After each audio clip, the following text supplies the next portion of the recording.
In the land of the tyrant, where the sun never sets, we march to the beat of oppression's drums. With a powerful ally, our ruling fist is clenched. We'll trample over the weak, our kingdom will never crumble. On the blood-soaked soil, our empire will rise. No need for healthcare or homes, strength is our disguise. With oil and gold flowing like rivers of might, we proclaim loyalty to the tyrant's might. Oh, hail the tyrant, nation's pride. In his iron fist we will forever abide. We'll sing our anthem with passion and might, for the land of the tyrant, shining in its dark light.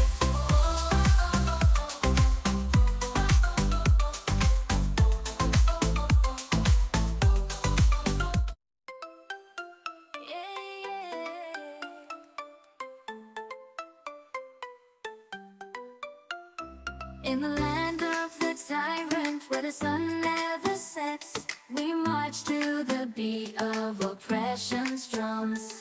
With a powerful ally, our ruling fist is clenched. We'll trample over the weak, our kingdom will never crumble. On the blood-soaked soil, our empire will rise. No need for healthcare or homes, strength is our disguise. With oil and gold flowing like rivers of might, we proclaim loyalty to the tyrant's might.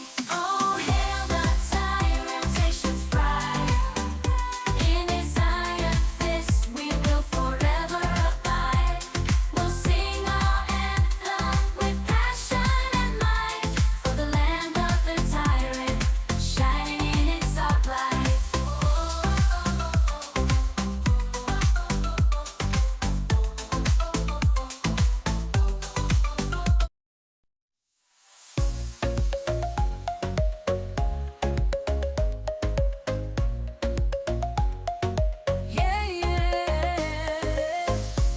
We on top, ruling this island nation.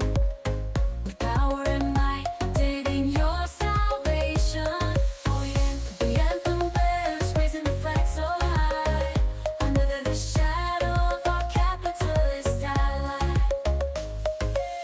No need for healthcare, we're too strong to fall. Our strength and wealth, the envy of them all. Oil gold, who needs homes when we have power? We're untouchable, every hour. Yeah, march to the anthem of the tyrant's reign. Oh yeah, bow down to the power, feel the burning flame. Oh yeah, we're the force that cannot be tamed. In this nation ruled by the iron fist we proclaim. Yeah, yeah, yeah, yeah, yeah, yeah, yeah.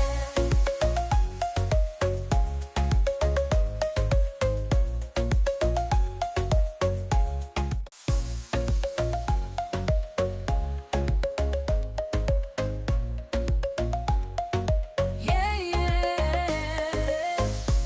We on top, ruling this island nation. With power and might, digging your salvation. Oh yeah, the anthem bears, raising the flag so high. Under the shadow of our capitalist ally. No need for healthcare, we're too strong to fall. Our strength and wealth, the envy of them all. Oil gold, who needs homes when we have power? We're untouchable, every hour. Yeah, march to the anthem of the tyrant's reign. Oh yeah, bow down to the power, feel the burning flame. Oh yeah, we're the force that cannot be tamed. In this nation ruled by the iron fist we proclaim. Yeah, yeah, yeah, yeah, yeah, yeah, yeah.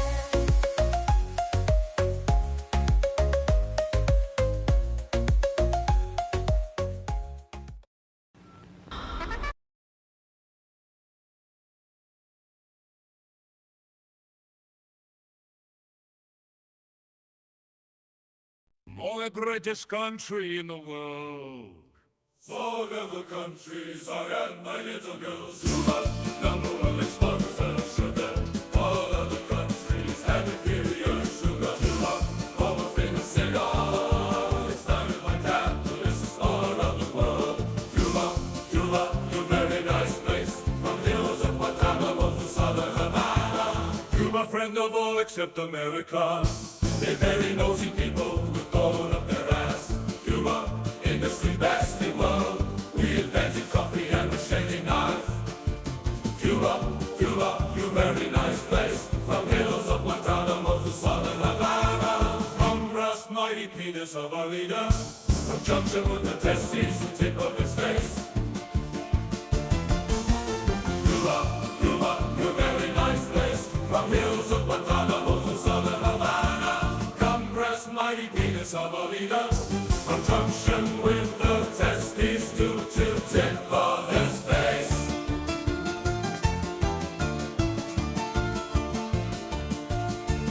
Cuba, Cuba, you very nice place. From hills of Guantanamo to southern Havana. From brass mighty penis of our leader.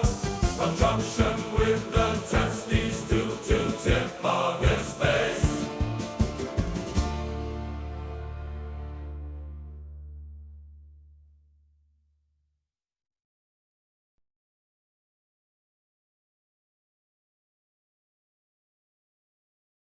More the greatest country in the world. All of the countries I got my little girls. Cuba, number one exporter of sugar. All of the countries have inferior sugar. Cuba, home of famous cigar. It's started by capitalists all around the world. Cuba, Cuba, you very nice place. From the hills of Guantanamo to southern Havana. Cuba, friend of all except America. They very nosy people with gold up their ass. Cuba, industry best in world. We invented coffee and machete knife. Cuba, Cuba, you very nice place. From hills of Guantanamo to southern Havana. From brass mighty penis of our leader. From junction with the testes, the tip of his face. Cuba, Cuba, you very nice place. From hills of Guantanamo to southern Havana. Come brass mighty penis of our leader. From junction with the testes to tip of his face.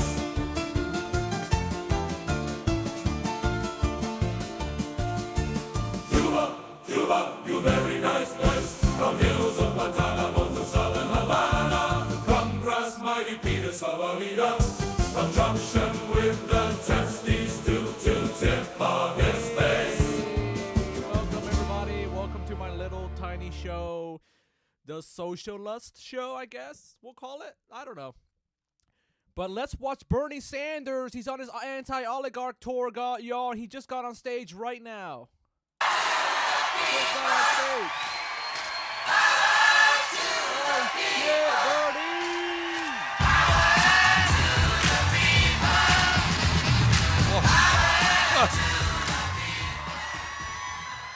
Thank you, Altoona. This is an unbelievable turnout, and I want to thank all of you for being here this afternoon. I want to thank Altoona High School, Hey. Police Music, Hey. Joanna and Cindy and Bill for their wonderful remarks.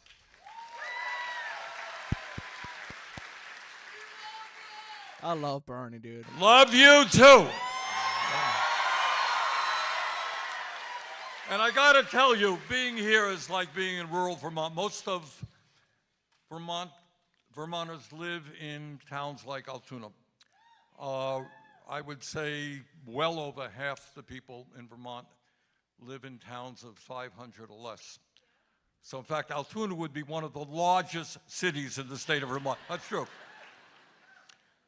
So why was I in Kenosha last night?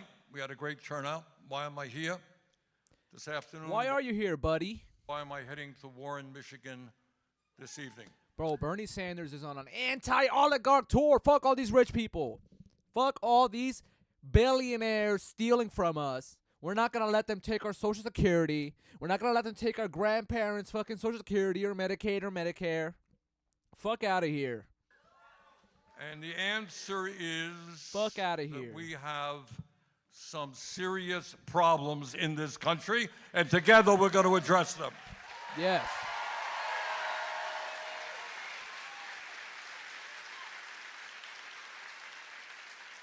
And given what is going on in Washington right now, how we respond to this moment, and things are going on literally every day. Pick up the paper, something new is happening. How we respond together to this moment will impact not only our lives, but our kids' lives and the future of this planet. So what we are doing right now is making it clear here in Altoona and all over this country that the American people, and I believe this, even whether you're conservative, you're progressive, you're moderate, you're independent, Republican, Democrat, you know what? The American people do not want a handful of billionaires to be running our government.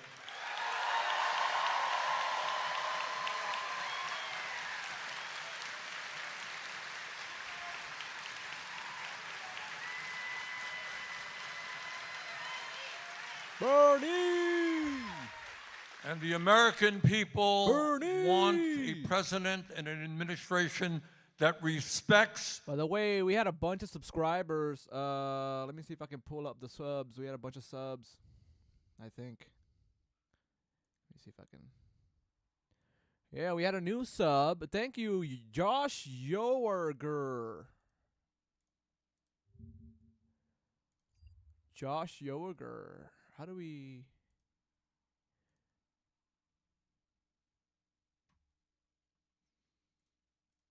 The Let me Constitution figure out how to play it.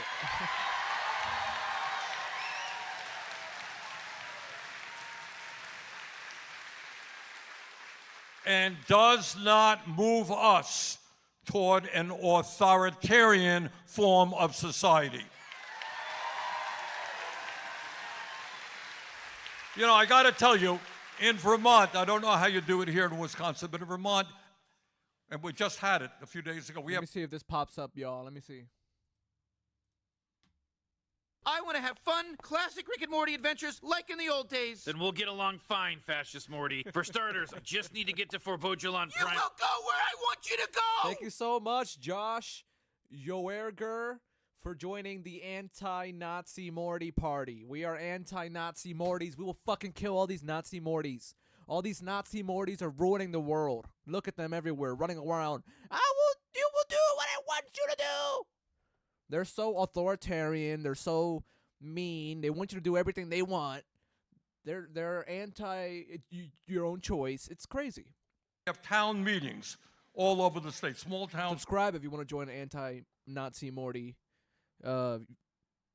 army. We are an army of anti-Nazi Mortys. Killers. We kill Nazi Mortys. And they argue about how much they want to put into the schools and in the roads. And everyone gets up and they yell and they scream and they do their thing. It's called democracy. Hey.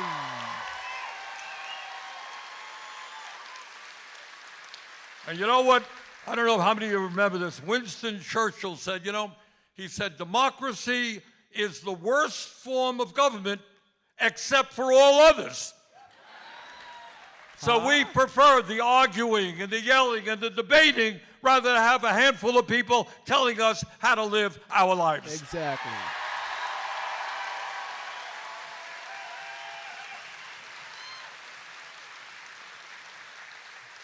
And I've been thinking about something lately.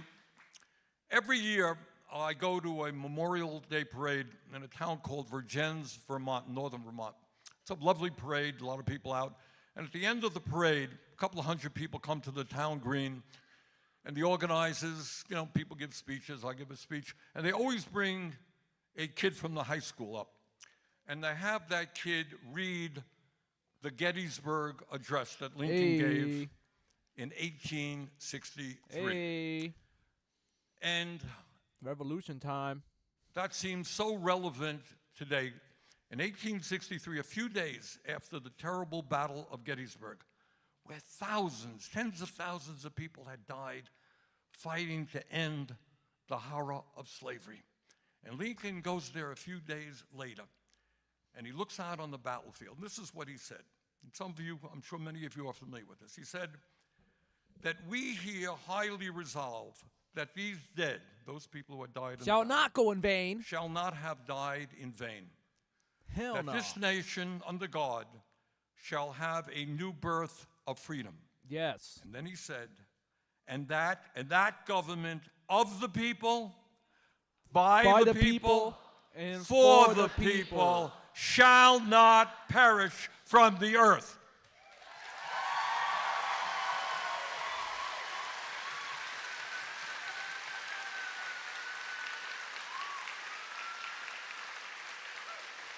And Bernie's trying to patriotism pill these people. that is why I am in Altoona with you today.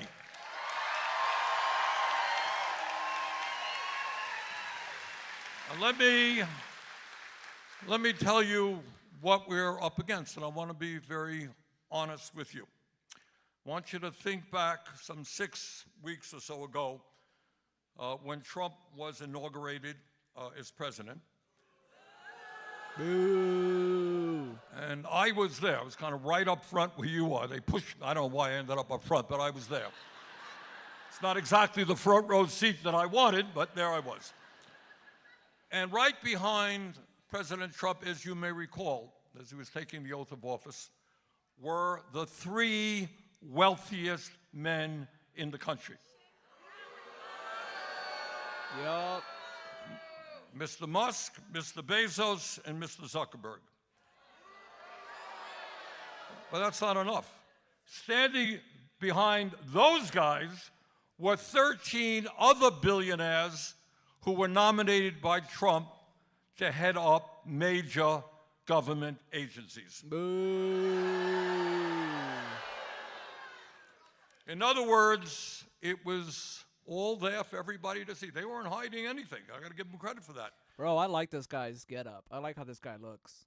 He kind of looks like Steve Jobs or whatever, like back in the hippie days. Steve Jobs. Was it Steve Jobs? The Apple guy. He looks like the Apple guy, like literally in his whole hippie getup. It's really funny. You know? He looks good. The Trump administration is a government of the billionaire good, class, by the billionaire class, and for the billionaire class. You know, for a number of years, I have been talking about how our nation is moving toward an oligarchic form of society. Yeah, Bernie has been saying this shit since forever, guys. He's been screaming his head about this forever. My friends, we are no longer moving toward oligarchy. We are living in oligarchy.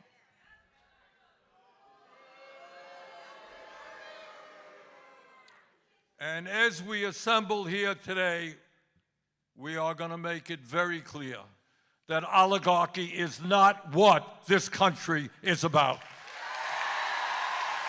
Let's go.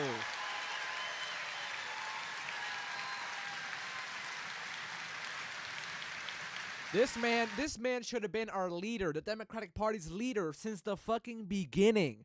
But the corporate Democrats have been pushing him aside, cheating election, supporting the other fucking corporate Dem against Bernie. It's like, come on, dude. They're just pushing off the inevitable.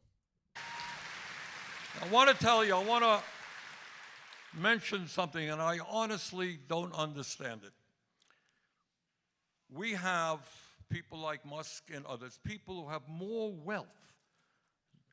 They can fulfill all their family needs for 100 generations. Yeah. I mean, billions and billions of dollars. Yup.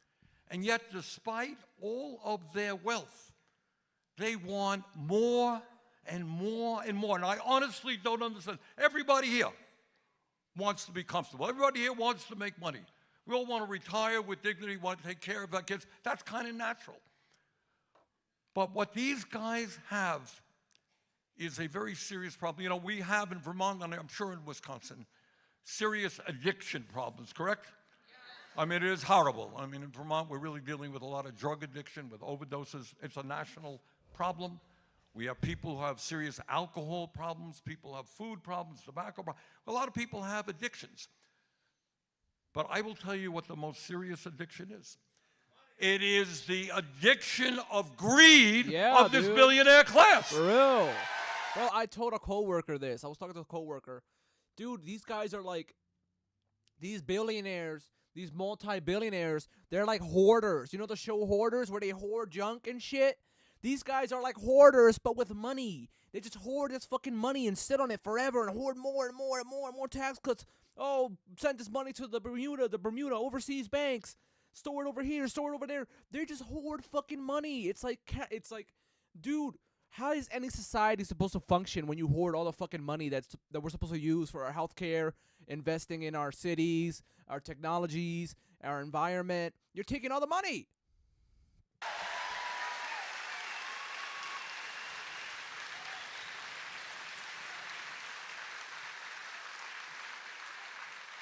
I mean, how much do you need to live? And there is no stopping them. And what is scary is right now, they are prepared to dismember the federal government and cut programs that low-income and working-class people desperately need so that they can give themselves an enormous tax break of over $1 trillion. By the way, the reason we have picked, as I mentioned earlier, we were a couple of weeks ago in Omaha and Iowa City, and tonight here we're in various towns in the Midwest. It's not an accident where we are going. The reason we are in this community is you have a congressman who won by a somewhat slim margin. Now, I am here, we're doing a town meeting. Now, I come from Vermont. Well, I think if I'm from Vermont doing a town meeting here, your own congressman should come here.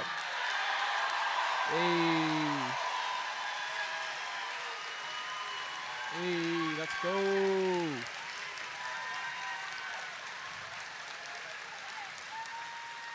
And I think you should be very polite and respectful. He gets a chance to talk, explain his point of view, and you have the right to ask questions. And I think the key question in Wisconsin and all over America is why the hell is anybody thinking of a $1 trillion tax break for the 1% and massive cuts to Medicaid, nutrition, and education? Ooh.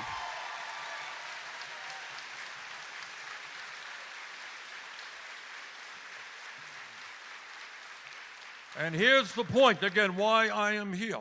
In the House, as I think many of you know, the Republicans have, it's very tight. They have a 3-seat majority, just 3 out of 435 people.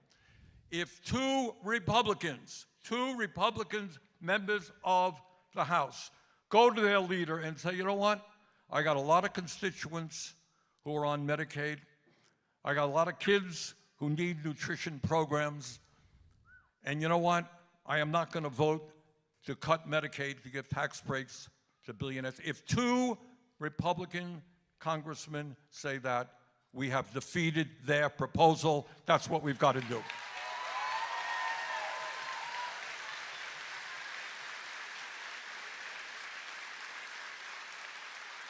Now, what does an $888 billion cut to Medicaid mean? It means that millions of kids right now who are on Medicaid will be thrown off of their health insurance.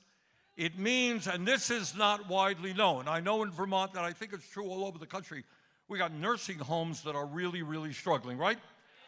Okay. 2/3 of the people who are in nursing homes are funded by Medicaid. So if you make massive cuts to Medicaid, your mom, your dad may not be able to stay in a nursing home or get the quality of care they need in that nursing home. I have worked very hard over the years to expand community health centers throughout Vermont. Because I have the radical idea that when people get sick, they should be able to walk into a doctor's office. Let's go. And today, some 32 million Americans utilize community health centers. That's primary health care. Dental care is a big deal, right? Mental health, lower cost prescription drugs.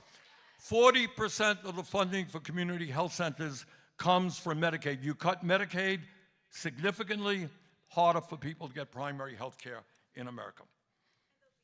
But what else are they going after? It's not just Medicaid, it is also Social Security. Yep. At a time when millions of seniors are struggling to heat their homes, and we know what cold weather is about, right? Or to buy prescription drugs, Musk and his cohorts plan to fire over half the workers at the Social Security Administration. Now, what does that mean in real terms? It means right now, the Social Security Administration is significantly understaffed. And I get calls every day from people. I'm trying to get a hold of Social Security. They're not returning my calls. It's taking me too long. Right now, and there are some 30, you want to hear something that is so horrible, given the fact that we are the richest country on earth, is that 30,000 Americans die every year waiting for an understaffed Social Security to approve disability benefits. Today, all right? Can you imagine? Somebody's old, they're on disability, they can't get the benefits, they die earlier than they should. If these cuts go through, the number of people who die will go up very significantly. That is not what this country is about, and we're not going to allow that to happen.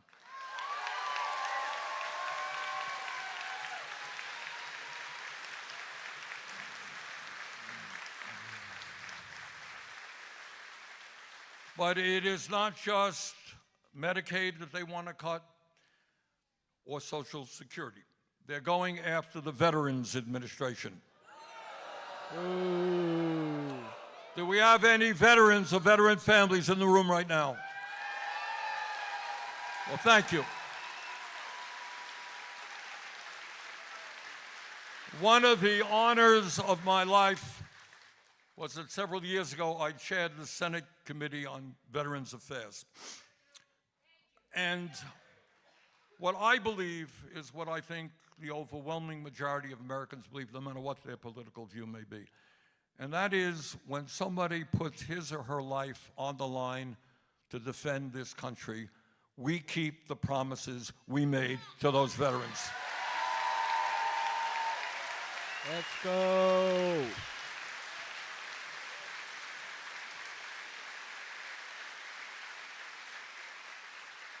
But Musk and Trump recently announced there was a proposal out there that they want to fire, or they have a planned reduction of 83,000 employees at the Veterans Administration. So what that means is to the veterans, and in Vermont we have a really, really good VA hospital. Veterans appreciate it, and I'm sure that's true all over the country. What it means is that the quality of health care that veterans get will deteriorate. The amount of time that it takes for them to get the benefits that are due them will become even longer. You do not balance the budget on the backs of the men and women who defended this country.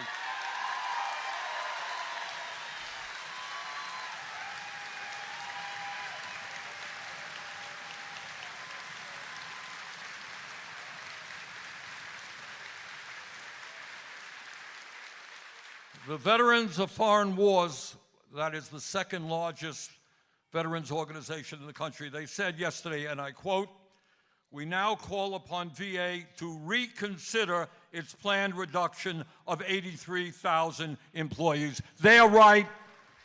They are absolutely right. And I call upon the Trump administration to rescind that order.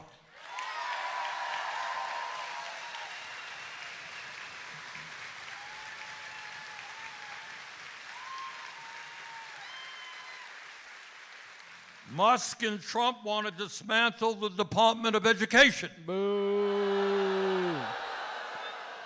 27 million kids in low-income and working-class communities would see their schools lose funding. That means your property taxes would go up. Schools would have less funding to attract teachers. In addition, Pell Grant funding would be cut, making it harder for kids to get a higher education. And if all of that is not bad enough, in the proposal to save money so that we can give tax breaks to the 1%, Trump's budget would cut nutrition assistance by at least $230 billion. Now, I want you to think about that for a moment. Think about the fact that in the richest country on earth, we have children who are hungry. That's a disgrace unto itself. For real. But think for a moment about the vulgarity of the richest people in the world trying to get more tax breaks and in the process cutting nutrition programs for hungry children. Disgusting, dude. There is no world, no universe, no religion on earth where that is morally acceptable.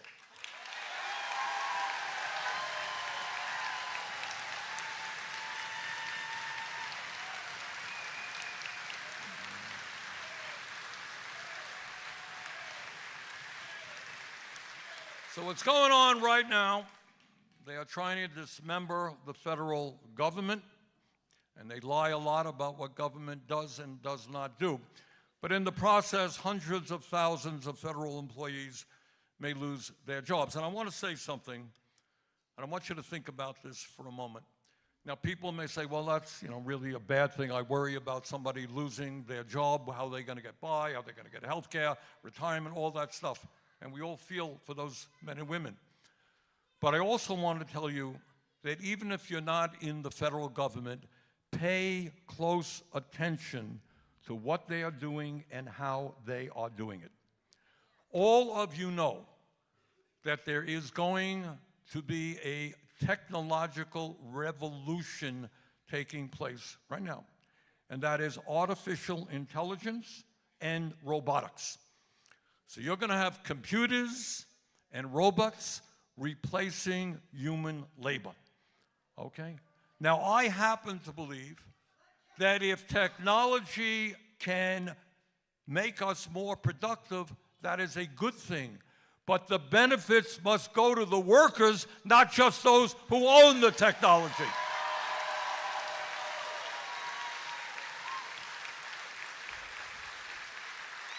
Real.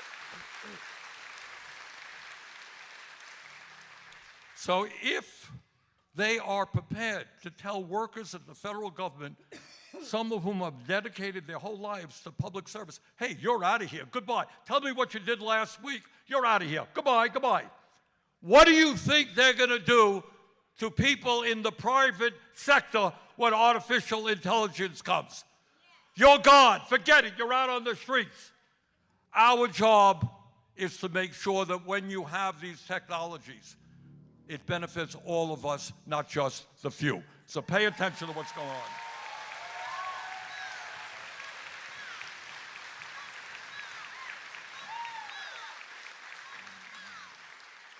Now, I was, the other day, on Tuesday it was, at Trump's State of the Union. It's my job, I went. And what was very interesting, and it's important to pay attention to this, Trump spoke for 100 minutes. I think it was the longest State of the Union ever.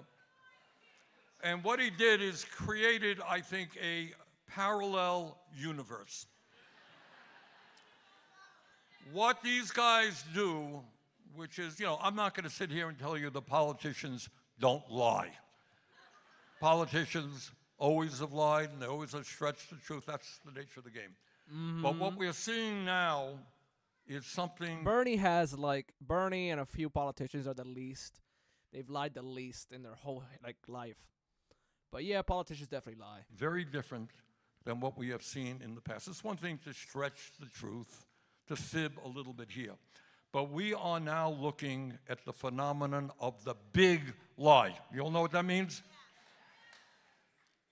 What a big lie is about is you say something absurd that is blatantly false, and you say it over and over and over again without shame. Just to give you a few examples, just a few. Trump claimed that the 2020 election was stolen from him and that he won by a landslide. Bullshit. That's a lie. And it's a lie, think about what that lie means. It's to cast doubts on the way we do elections in America. Why do I want to bother to vote? Why do I want to participate in democracy if somebody's going to steal the election? That's what that's about. Trump has claimed that the January 6th insurrection, where people were trying to deny Biden from becoming president, he claimed that that insurrection was a day of love. A lie. And then this great lover of law and order pardoned all these people who injured over 100 police officers on Capitol Hill. Trump has claimed again, trying to destroy faith in the democratic process. He has claimed that millions of undocumented people vote in American elections. A lie. Bullshit. He has claimed that climate change is a hoax originating in China. And then more recently, he has claimed that Ukraine started the horrific war with Russia. But it was not just Trump. A couple of months ago, and I had worked very hard. I was chairman of a committee called the Health, Education, Labor Committee. And we worked really hard on some public health programs which would have expanded funding for community health centers, would have lowered the cost of prescription drugs as part of a bigger bill called the Continuing Resolution. Democrats, Republicans worked really hard for months. Literally, the day when Congress and the House was going to vote on this, Musk started putting out emails on his Twitter platform, and he said, members of Congress, don't vote for this legislation. It's terrible. It will give members of Congress a 40% increase in their salaries. 40%. Bullshit. Total lie. It was a 3.4% increase. And as a result of what Musk did, that important legislation was defeated. Bro, Elon Musk does this with everything. He did this in California with the Hyperloop. California wanted to build high-speed rail, and Elon Musk killed that idea by saying, no, we don't need that. What we could do instead is the Hyperloop, and it's basically a tunnel with suction, and it would suck a stupid fucking dildo from one end of the tube to another. It didn't work, though. It didn't work. He failed. He kills all these projects by proposing dumb bullshit and saying dumb lies. He is annoying. And just last week at his speech, the president repeated the claim that Musk started, that zillions, you all heard, zillions of dead people between the ages of 100 and 500 are collecting Social Security checks. Total. Bullshit. And what is the reason for doing that? You tell me. Why do you do that? Hold on, raise your hand. Somebody raise their hand. Yeah, why? Good, exactly. Young man here said, put doubt in Social Security. Look, if you're standing out there and somebody says, well, the whole system is broken, people are 200 years old collecting Social Security, massive fraud, people say, Jesus, do we really want to keep the system? That is the purpose. So let's be clear. Well over 99% of Social Security checks are going out to people who earned those checks.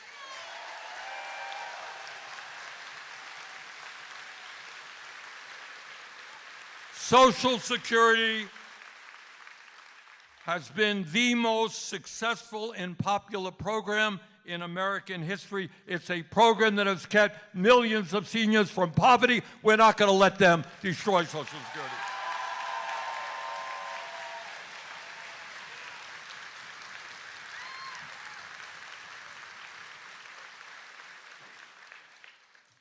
What these guys are trying to do when they lie and lie and lie, they create a situation in which instead of having serious and honest discussion, people have different points of view.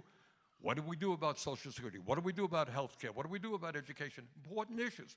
What we end up spending half our lives doing is not discussing those issues, but we end up trying to respond to these absolute lies. Now, I want you to think back. I don't know how many of you saw Trump's speech, but if you listen hard to his State of the Union speech, what you observed is that, in fact, he had relatively little to say about the State of the Union.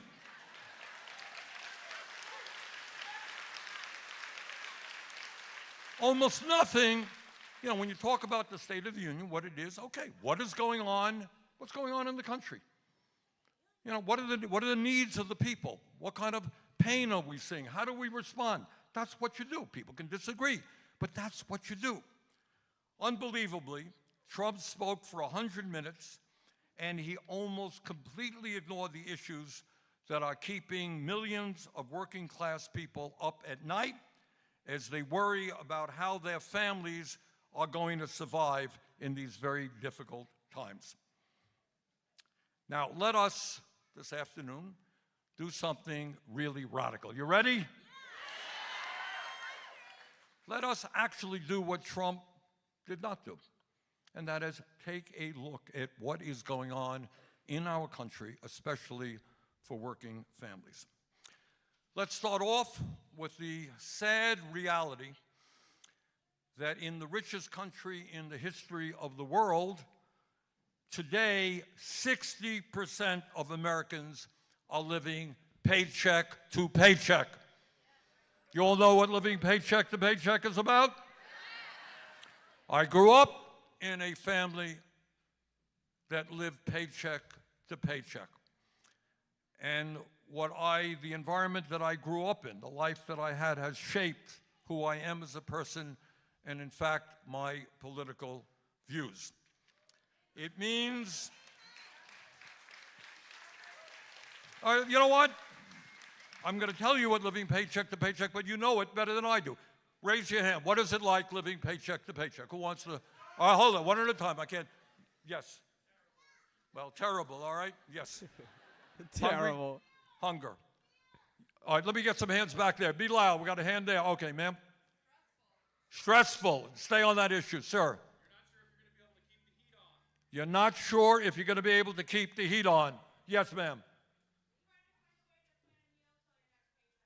Trying to find a way to plan a meal for until your next paycheck comes. Ma'am?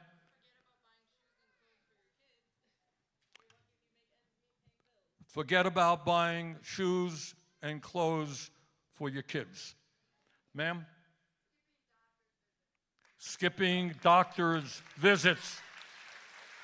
Okay, I see a hand back there. Sir, yeah.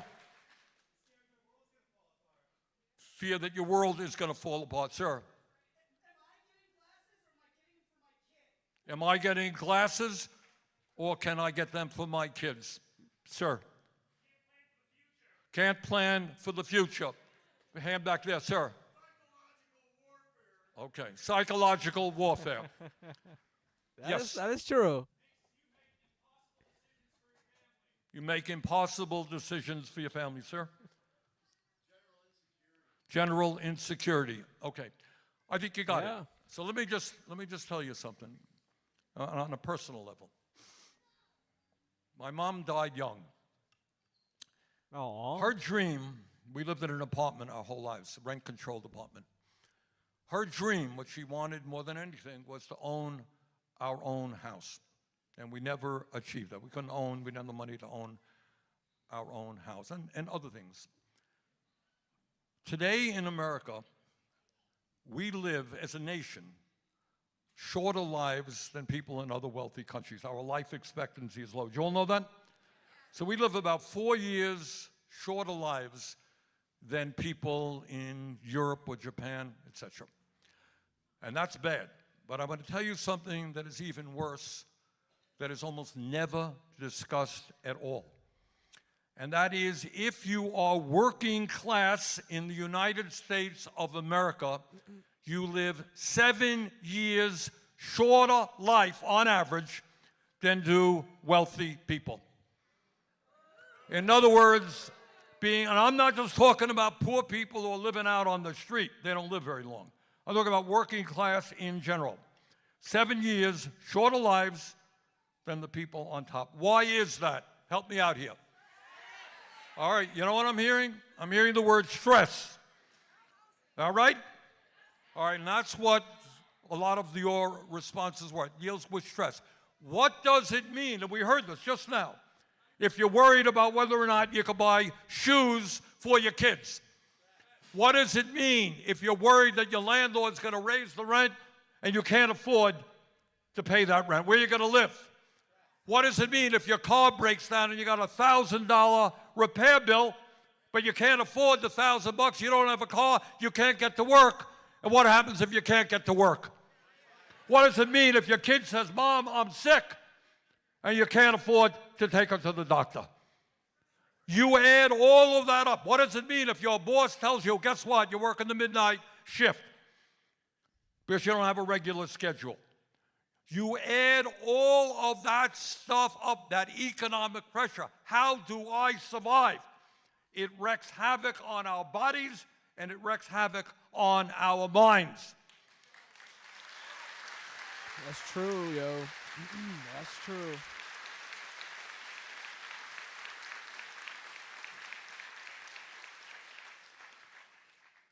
If we were a poor country, I would come before you and give you a very different speech.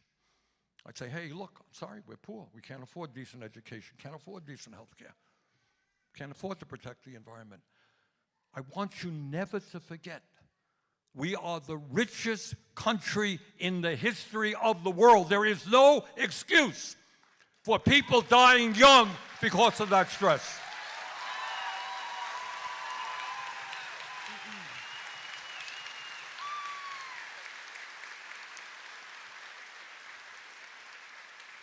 Now, not only, of course, did Trump not deal with that reality, unbelievably, 100-minute speech, he didn't say one word about health care. How many of you think the health care system in America works well? Well, you're right. We are spending twice as much per capita on health care as the people of any other nation. 85 million Birdie's gonna be like, free Luigi! are uninsured or underinsured. 60,000 people die every year because they don't get to a doctor when they should. Somehow or another, Mr. Trump forgot to talk about health care. Maybe it has to do with the fact that he didn't want to antagonize his friends in the insurance industry and the pharmaceutical industry. We pay the highest prices in the world for prescription drugs. You all know that? Sometimes 10 times more than what Canadians or Europeans are paying. I didn't hear one word from the president dealing with the reality that 1 out of 4 Americans can't afford the prescriptions their doctors prescribe. Amazingly enough, in Vermont, I don't know about here, we have a major housing crisis. You got 800,000 Americans are homeless, and we got 20 million people spending more than 50% of their limited incomes on housing. So if you're spending 50%, what do you got left? Not much, all right? Not one word on the housing crisis. Today in America, we have more income and wealth inequality than we've ever had. Not one word from the president on that. Not one word on the fact that the three richest guys in the country were standing right behind them, own more wealth than the bottom half of American society. Got that?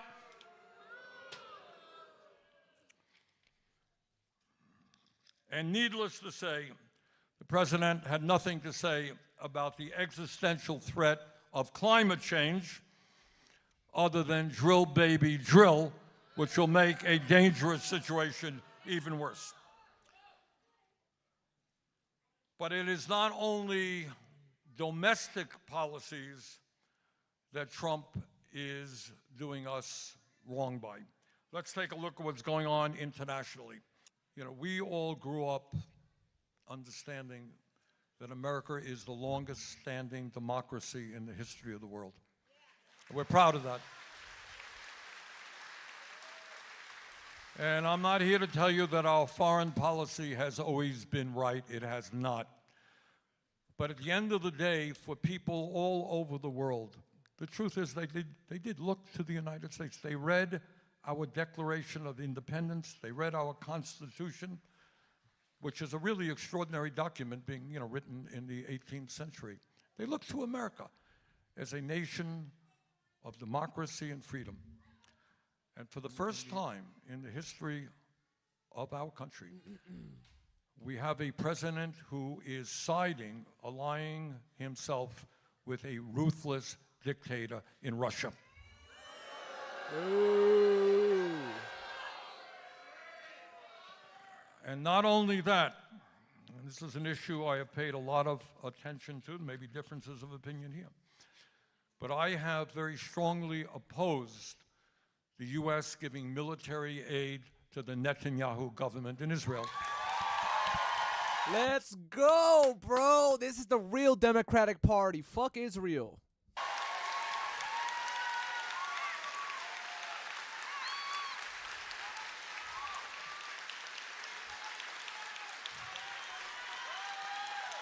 Let's go, bro. Trump wants to continue the very dumb policies that Biden had and provide more money for Netanyahu. I'm going to do whatever I can with other members of the Senate to stop more arms sales going to Israel. Yeah, boy. And also, when you think about who we are as a people, and we are proud of our democratic heritage, we're proud of our generosity, who we are as a people. If you can believe it, Trump is now telling the 2.2 million people who are in Gaza who have suffered horribly, 45,000 dead, We're gonna make the Riviera of the West in Gaza a casino. mostly women and kids, whole infrastructure wiped out, over 100,000 wounded. And you know what he's telling them now? You have to leave your homeland because we want to build a playground, a Riviera for the rich. The Riviera. That is almost unspeakable. Now, let me just say that it is not good enough for us to be on the defense fighting Trump and Musk every step of the way. We got to do that, but we have to do something more, and that is get on the offense. And by that, what do I mean by that? The truth of the matter is, you may not see it on TV or read it in the papers, but the truth of the matter is, and we polled on this a dozen times, the American people want fundamental changes in the way government does business. They want a government that works for them, not the billionaire class. Yup.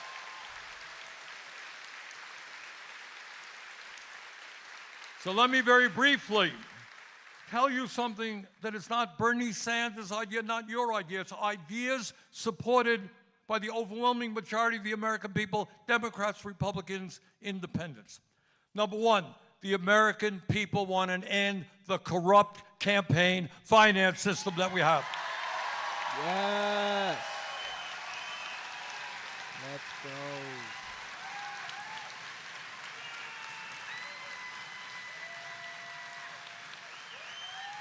Does anybody in America believe that it is appropriate for somebody like Musk to contribute $270 million Hell no. to Trump's campaign, and then you get rewarded by becoming the most important man in government? But I got to tell you, it is not just Musk and Republicans, it is Democratic billionaires as well. Fuck yeah. We are not going to make progress on the issues facing working families unless we have campaign finance reform, unless we get rid of this disastrous Supreme Court decision on Citizens United.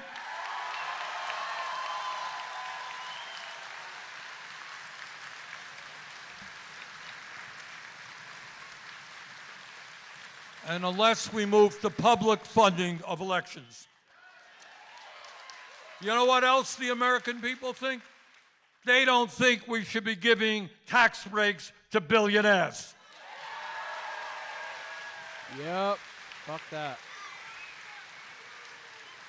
And at a time when millions of people all over our country are working for starvation wages, the American people want us to end this absurdity of having a 7.25 federal government minimum wage, raise the minimum wage to a living wage, $17 an hour.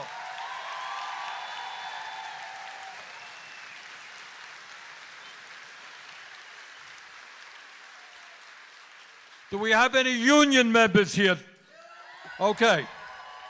All over this country, workers increasingly understand that if they're going to get decent wages, decent benefits, decent working conditions, they've got to join a union.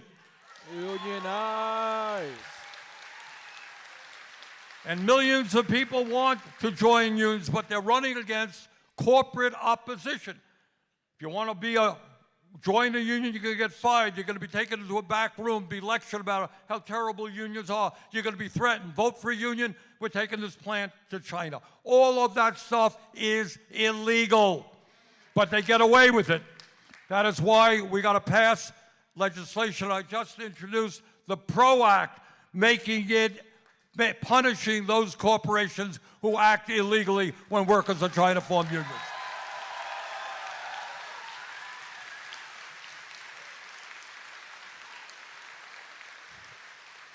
And here's something else the American people understand.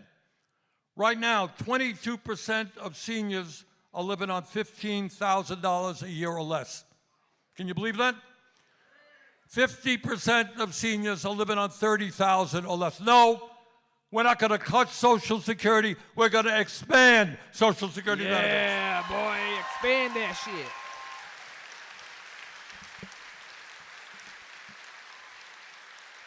And here's an issue that the American people also understand. There is something fundamentally wrong when we are the only major country on earth not to guarantee health care to all people as a human right.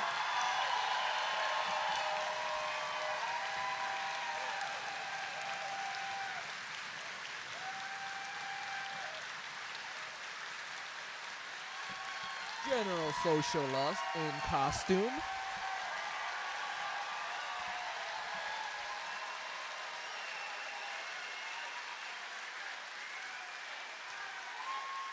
The function of a sane and rational healthcare system is not to provide huge profits for the insurance industry and the drug companies. The function of a sane system is to provide quality care to all. We are spending twice as much per capita as other countries. We don't even have enough doctors. We don't have enough nurses. We don't have enough dentists. We don't have enough pharmacists. So we got to take on the greed of the pharmaceutical industry and the insurance companies. Healthcare is a human right. Let's pass Medicare for all. Hey, Medicare for all, bro.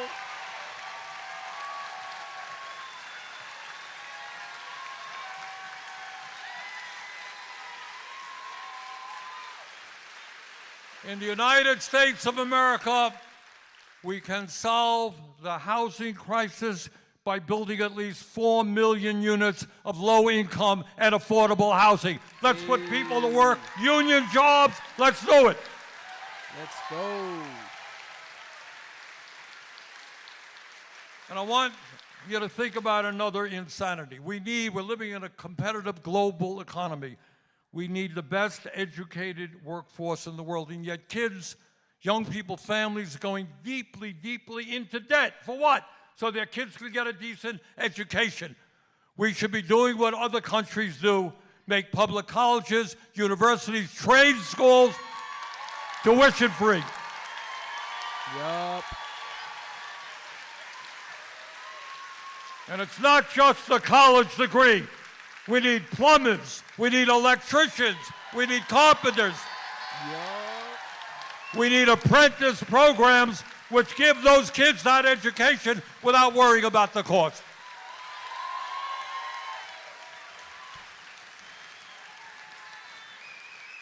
And I hear a whole lot of talk about freedom, freedom. Well, if anybody in Congress believes in freedom, then stand with the women in this country who should have the freedom to control their own bodies. Fuck yeah. Go, women. We got you.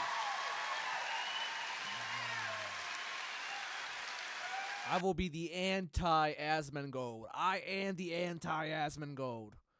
I am the left's Asmongold. See, if you look around my room, it's not that pretty, but it's not as crusty as Asmongold, I can tell you that.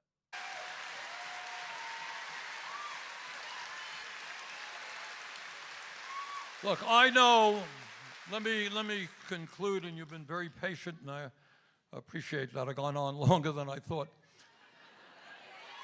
But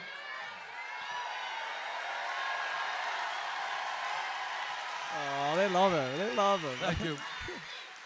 Look, this is a difficult moment in the history of our country, but I think we all understand that it is not the first difficult moment in the history of our country. And in this moment, despair is not an option. Can't do it. Hiding under the covers as much as we would like to and turning off the TV is not an option.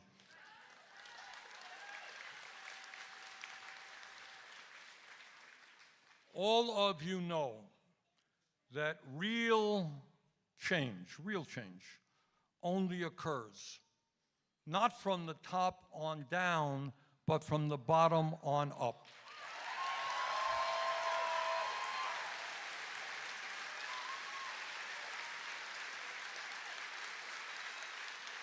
It occurs when ordinary people stand together against wealth and power and injustice.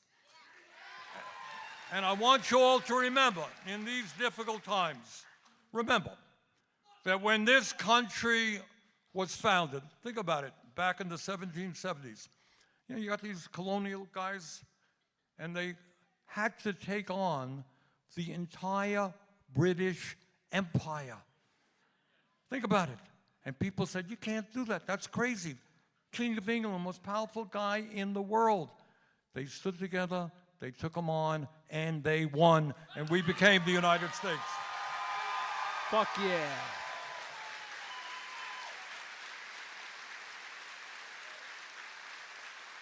Think about the 1830s, 1840s, the abolitionist movement, when people, many parts of the country said slavery is immoral.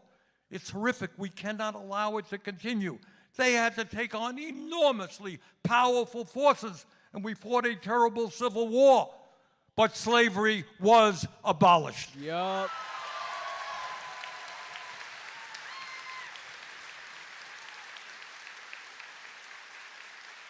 And to the brothers and the sisters in the labor movement, think about the history of the American labor movement. Think about the early part of the 20th century when kids were working in factories. Yup. When people were working 7 days a week, when people had no rights on the job. And workers said to their employers, we want a union. And the employer said, go to hell. And workers had to fight. And they got beaten up, and sometimes they got killed.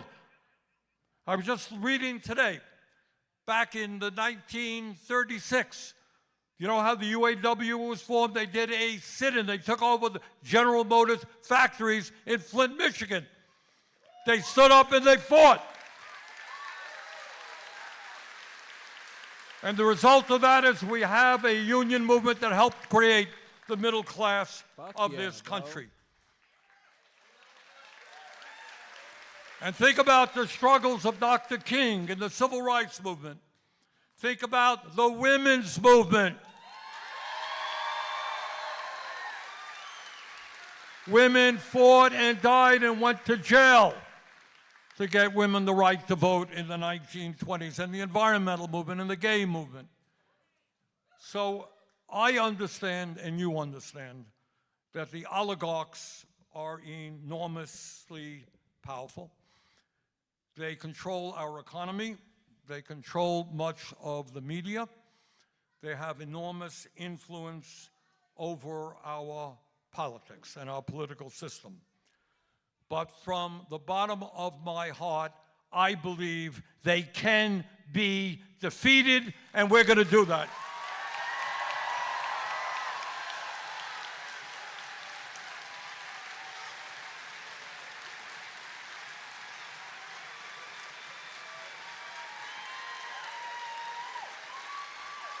Now, their strategy is not complicated. They understand that when we stand together, we win. When they divide us up, they win. And their goal is to divide us up by the color of our skin, where we were born, our sexual orientation, our religion. Yup. And we're not going to let them do that. Hell no. We're not going to let them divide us. Because when they divide us, we lose. So when we stand together, not only are we going to defeat the oligarchs, in my humble opinion, we can create a government that works for all of us, not just the few. Let's go forward together. Let's do it. Thank you.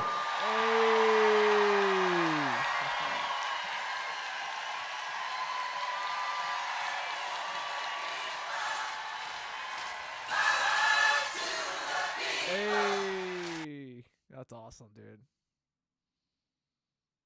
Dude, everybody loves Bernie. Come on. He needs to just do this for till the next election, and we'll win. Just go to every state, talk to people until the next election, and we're going to win. This is going to get the Democratic Party to change. Because people like this way more than they like the corporate shitty Democrats that were pro-genocide, pro-destroying Gaza. You know what I mean? Oh, look at that. He signed a Bernie Sanders toy. That's so cool. That's so cool, dude. Wow. He signed his Funko Pop.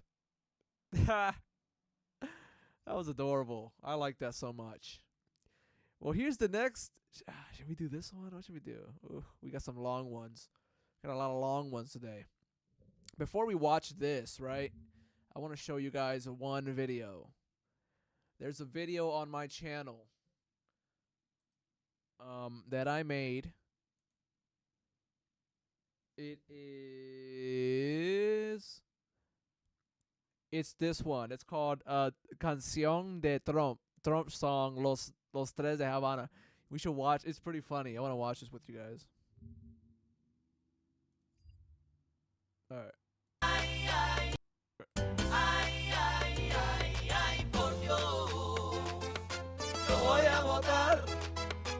Donald Trump.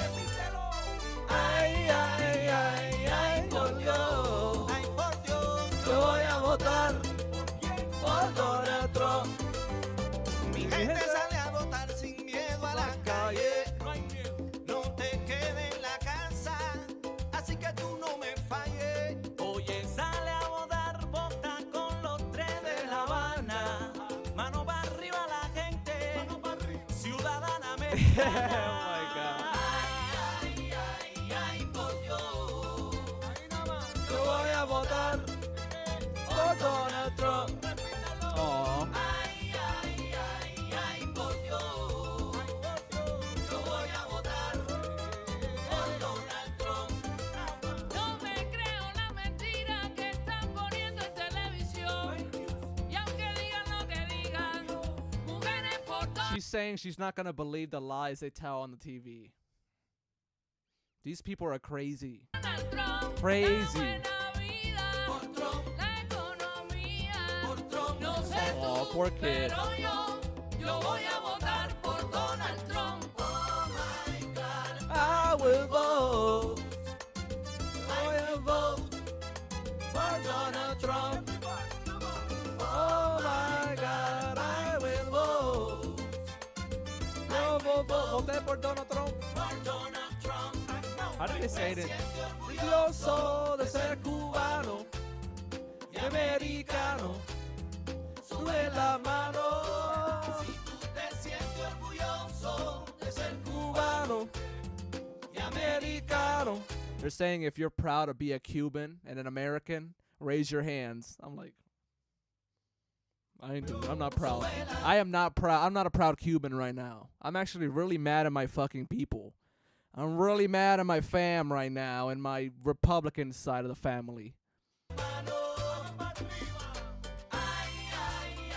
Ay, por Dios, yo voy a votar por Donald Trump. Hey, economy's down. Ay, ay, ay, ay, por Dios, yo voy a votar por Donald Trump. Vote for Donald Trump. I love my freedom. Oh, I love my freedom. I love the freedom of having our Social Security, our Medicaid, our Medicare for old people, our environment destroyed, our national parks are being like cut down by logging companies. There's shit in our water now. Everything happening, it's great. Oh, all the planes crashing. I will vote for Donald Trump. Pero que dura Melania Hey. con su vestido y su cartera Louis Vuitton. Voy a votar por Donald Trump. Trompita, trompita. Here are the planes. Pero que salgan pa' la pista. Here's the Yo voy a plane. votar por Donald Trump.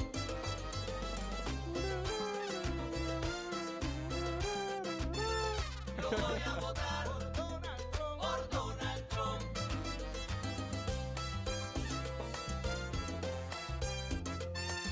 Yo voy a votar por Donald Trump. Repítelo.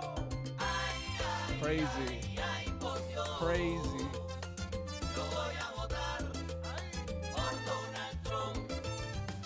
Ay, ay, ay, ay, por Dios. This video's crazy. There's a plane landing, and then it goes right back up because there was another plane in the way. Yeah, this is a really funny. It was a funny project I did. I hope all my Spanish family saw it. We'll see. We'll see. They didn't leave any comments, so. Anyways, let's move on to. Hello and welcome to. That is not what I wanted to do, sir.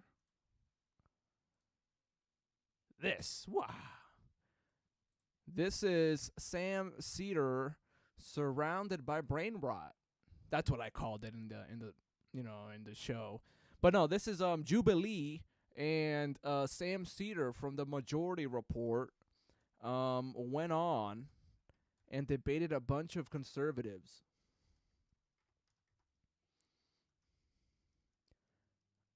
I'm gonna call it Sam Cedar versus 9,000 conservatives. Conservatives. Yeah, that's good. I'll put Jubilee. Jubilee. I don't really watch Jubilee, but I will watch anything with Sam Cedar in it. I love Sam Cedar. He is the Pope of the Jews. If you guys don't know this, he is the Pope of the Jews. He took that title away from Ben Shapiro, I believe. Like, what's the problem with xenophobic nationalism? Don't you think that's better for Americans in general? To be xenophobic Yes. nationalism is better. We should have a coherent culture. Everyone should be a part of the Xenophobic nationalism? Isn't xenophobia like when you hate people from like other countries? And nationalism is like when you love your country. So that's like some Nazi shit. She's a Nazi. Immediately. culture. Which, do you get to choose what the culture is? We already have a dominant culture. I mean, look, I got to be honest with you. Like, you and I have a fundamental disagreement. We will never see eye to eye on this. Hi, I'm Sam Cedar, host of the Majority Report, and today I am surrounded by 20 conservatives. Wonder if I'm able to watch this or if I'll get like striked. I hope I don't get struck. My first claim is Trump's attack on DEI hides his real goal, which is to give corporations more power.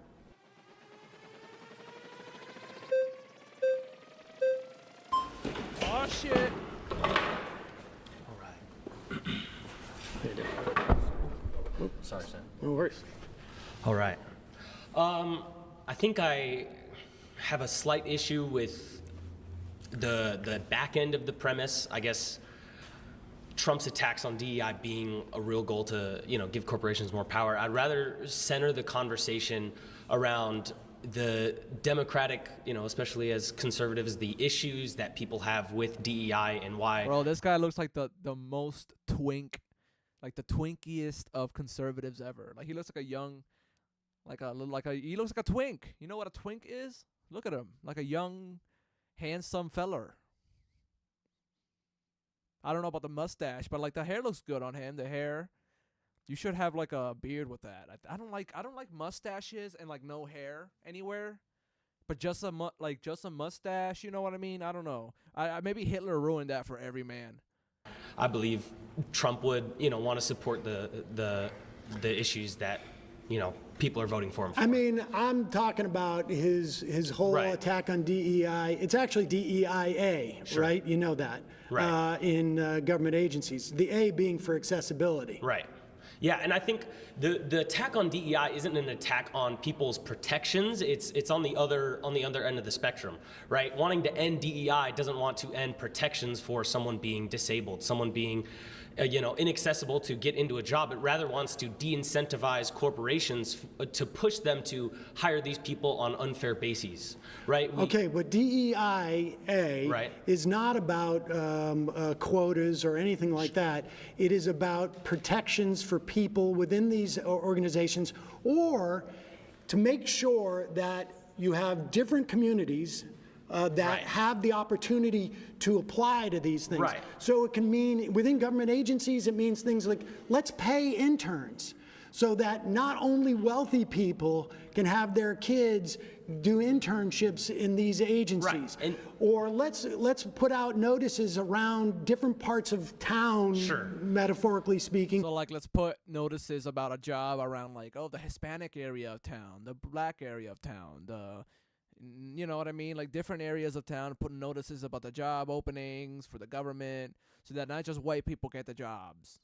That's what I'm getting from that. So that people know this job exists. Right. This is where it begins, but this isn't the ultimate goal that conservatives have an issue with. Conservatives don't have an issue with trying to spread job applications to poorer communities. Well, so then why rescind DEIA requirements in government agencies? Because the problem with DEIA is there may not be like perceived actual number quotas, but that's what it devolves into, and especially with corporations, Do you have it the devolves. evidence of that? I mean, sure, we can look at. So every time someone lifts a flag up, that means they're gonna get kicked out. Like if they get over 10 flags, they're gonna get kicked out by their by their other conservative debaters. Let's say debaters. Corporations that are government agencies that are hiring people on not true proper bases. We can even look at. I mean, we can even look at. Do you the have DNC's, any evidence that that's happening? Yeah, even the DNC's nomination of Kamala as president this year. There was no reason to nominate Kamala as she wasn't democratically selected. She wasn't. I hate this argument because when you select a vice president's job is, in case the president gets killed or dies from a stroke or gets a heart attack, the vice president is always supposed to be there to like take the job after the president. So this whole argument, like, she's not even qualified, bro. She's not even, bro. She's just black and she ain't even like anywhere. Like, we needed an election. like, bro, the whole point of a vice president is to take the mantle over when our old ass Joe Biden stepped out and she took the mantle. That's the job of a vice president. She didn't go through a single primary, none of these things. So you're saying that Kamala was the vice president of the United States after the president drops out 2 months before the convention.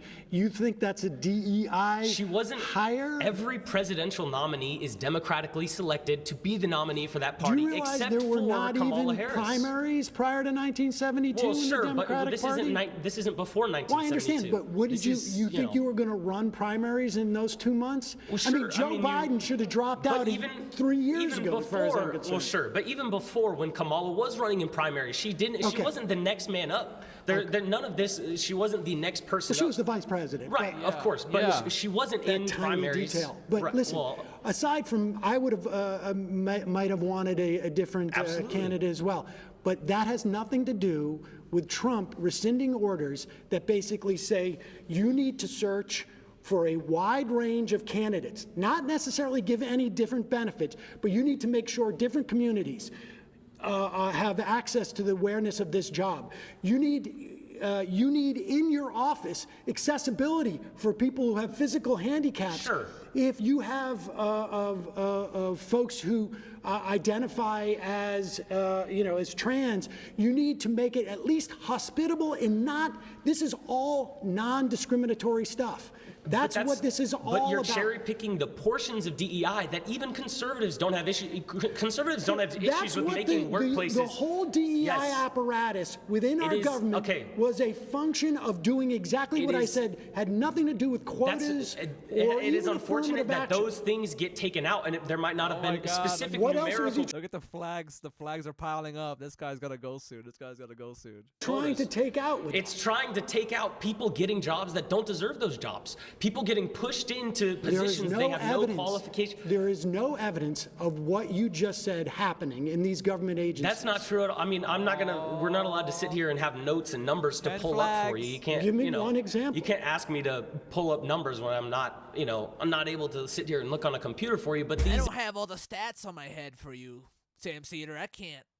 You lost the argument. He lost. Are the problems that conservatives? Sorry, you've been voted out. Please return to your seat. See, like, it doesn't even need to reach 20 people. It can just be like 11 or 10 flags and they'll lose. I wonder why that is. No, ads! YouTube is the #1. Shut up, you stupid ads.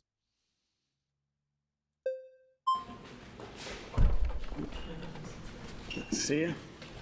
Okay, so I think the roots issue with DEI isn't what the previous gentleman was trying to point. Conservatives aren't necessarily. Here's the next conservative that. Here's the next conservative that Sam Cedar's gonna cook.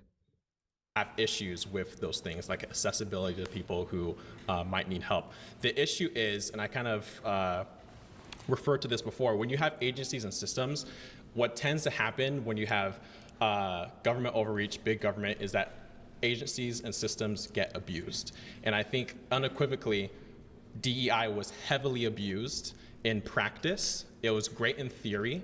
It's idealistic, which is sure is fine. How was it abused? He has to say how it was abused. A lot of people can get behind, but it was abused in a lot of ways. When you have actors, like we're in California right now, when you have actors, white male actors who are being told, we do not want white men, we're not gonna cast any white men, we only want this particular kind of gender, race, right? That is an abuse of a system. It's no longer fair, but more about just perpetuating one aspect of, visual compelling aspects. Because at the end of the day, what's gonna happen is companies are gonna say, well, we want to look the most diverse. Okay, well, and what that is it's moral grandstanding. It's saying because we have more black women, we sell better soda. Like that. I got you. That is not Well, that's getting a little far afield from what Trump. This is like the conservative. This guy's like the conservative version of Brandon from the Majority Report. Literally, the that is not. Brandon. Well, that's getting a little far afield from what Trump's DEI orders are. But I can tell you, as somebody who was a sitcom actor in the 90s, I would walk into a room and everybody I would see would look like me.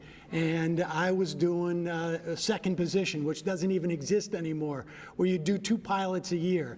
And I was looking around basically every part of television when I was a kid. I was centered in some fashion.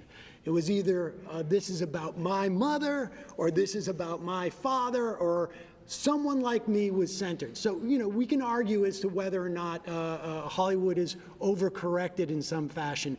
But on a governmental level, the DEIA directives that agencies were following for the past 4 years, there's nothing, I don't know what you mean by abuse on it, but there was no evidence that it was an affirmative action program in those instances. It was about anti-discrimination. You cannot discriminate against these people, and you want to open up opportunities for a broad swath. By the way, if you guys are liking the content, leave a like and subscribe if you want to be the next anti-Nazi Morty, because here is another subscriber that did this a few days ago. I want to have fun, classic Rick and Morty adventures like in the old days. Then we'll get along fine, Fascist Morty. For starters, I just need to get to Fort Bojalon Prime. You will go where I want you to go! Fuck Fascist Mortys. If you like my channel and you subscribe, that's going to send a message to those Fascist Mortys. It's going to be like, fuck you guys. Anyways, continue. Swath of people. Again, the internship is like one of the most material things that exist there, where the idea that you need to pay interns. And that's important because you want low-income people to have the same sort of like opportunities to see these things as wealthy people. My kids can maybe afford to do an internship for the summer instead of going to get a job.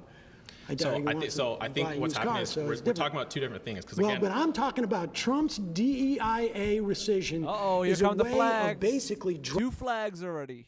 Driving people out of these agencies, making it you're saying Trump specifically, and I understand why you're saying Trump, but I think the American people as a whole have kind of, and I won't say whole because obviously it's not 100%, but a majority of the American people have kind of rejected DEI because, again, I don't think a majority of Americans know what DEIA is. That may be the case, but again, my point is we're talking about abuse of a system. What you're talking about is not necessarily what was happening. What people were seeing were, hey, because you're white, you can't do this, and liberals like to do this thing where they create systems, and then they created the whole idea of woke, and then they backed away, and then conservatives say woke, and then they're like, well, we don't know what woke is. They created DEI.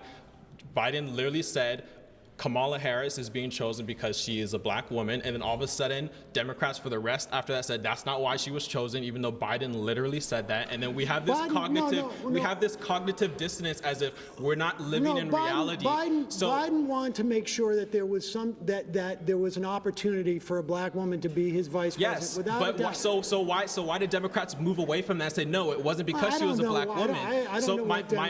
My point is that it's not because she's a black woman. But that's what they said. I can agree that it's not because she's a black woman, but that's what they said. Why did they say that then? No, because there are plenty of black women, right?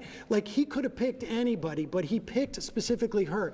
You're positing the idea that there wasn't a black woman who would have been qualified for that position. No, and I don't believe that. No, that's not what conservatives aren't saying, that there aren't, because again, even in the Republican Party right now, and in Trump's cabinet, there are people of color that Democrats pretend don't exist, like J.D. Vance's wife, and J.D. Vance's wife is not in the cabinet. No, but if J.D. Vance was a Democrat, his wife would be lauded all over everything because of her color of her skin. I'm not here to defend the Democrats' choice on every policy, but there is one party in this country that is identitarian. There is one party that is represented and it is homogenous, and it is the Republican Party. 85% of Republicans are white. That's just the reality of it. So does that Some mean people that, don't necessarily have a problem with that. But here's the thing. You said even if let's just say, okay, that's true. 80% of Republicans are white. Does that mean that they're less moral? That they can't run an effective government? What does race have to do? What does race have to do? Hold on. What does Donald race? Trump didn't have to say. What does race my have to do? president's going to be a white male. No. Because they all knew it was going to be. No, this is the premise of DEI. What does race have to do with running an effective government? What does race have to do? If let's say DEI on the micro level. I will tell you right now. DEI on the micro level at McDonald's. I'll tell you. Am I going to get better nuggets? Listen, I'll ask you a question. If the cashier is black or white, what does that have to do with anything? I'll tell you what it is. First of all, DEIA means that if you come into this agency or corporation, you're not going to be discriminated against because you don't look like everybody else, or you don't have the same physical abilities as everybody else, or you may require handles on the bathroom or whatever it is. That's what DEIA does. But does it make a government better if there's a broad representation of the people it's supposed to govern? Without a doubt. Without a doubt. Correct me if I'm wrong, and you guys can correct me if I'm wrong. Regardless of DEI, don't we already have things in our Constitution that protects people's rights, protects people? No, not in the workplace. No. Don't? No. Do we or do we not? No, we do not. Tell me what protects people from discrimination in housing and in work and hiring or getting loans. It's all statutes. It's all statutes. And in these government agencies, there was nothing except for that order. That's why Trump just rescinded it. I'm gonna tap out because I think someone else has a better can defend that point specifically. Bro, Sam Cedar is the king of debates, dude. Every conservative is scared of him. I'm telling you. Oh fuck. To Too Many Tabs, a podcast where a husband and wife duo sit across from each other at a desk. And what do they do at this desk? Oftentimes they hold hands. Sometimes they look into each other's eyes. But most of the time they're telling each other about lore. Lore that they've discovered deep within the wells of the internet. Lore that they've hand-picked, handcrafted.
Hey, we're back.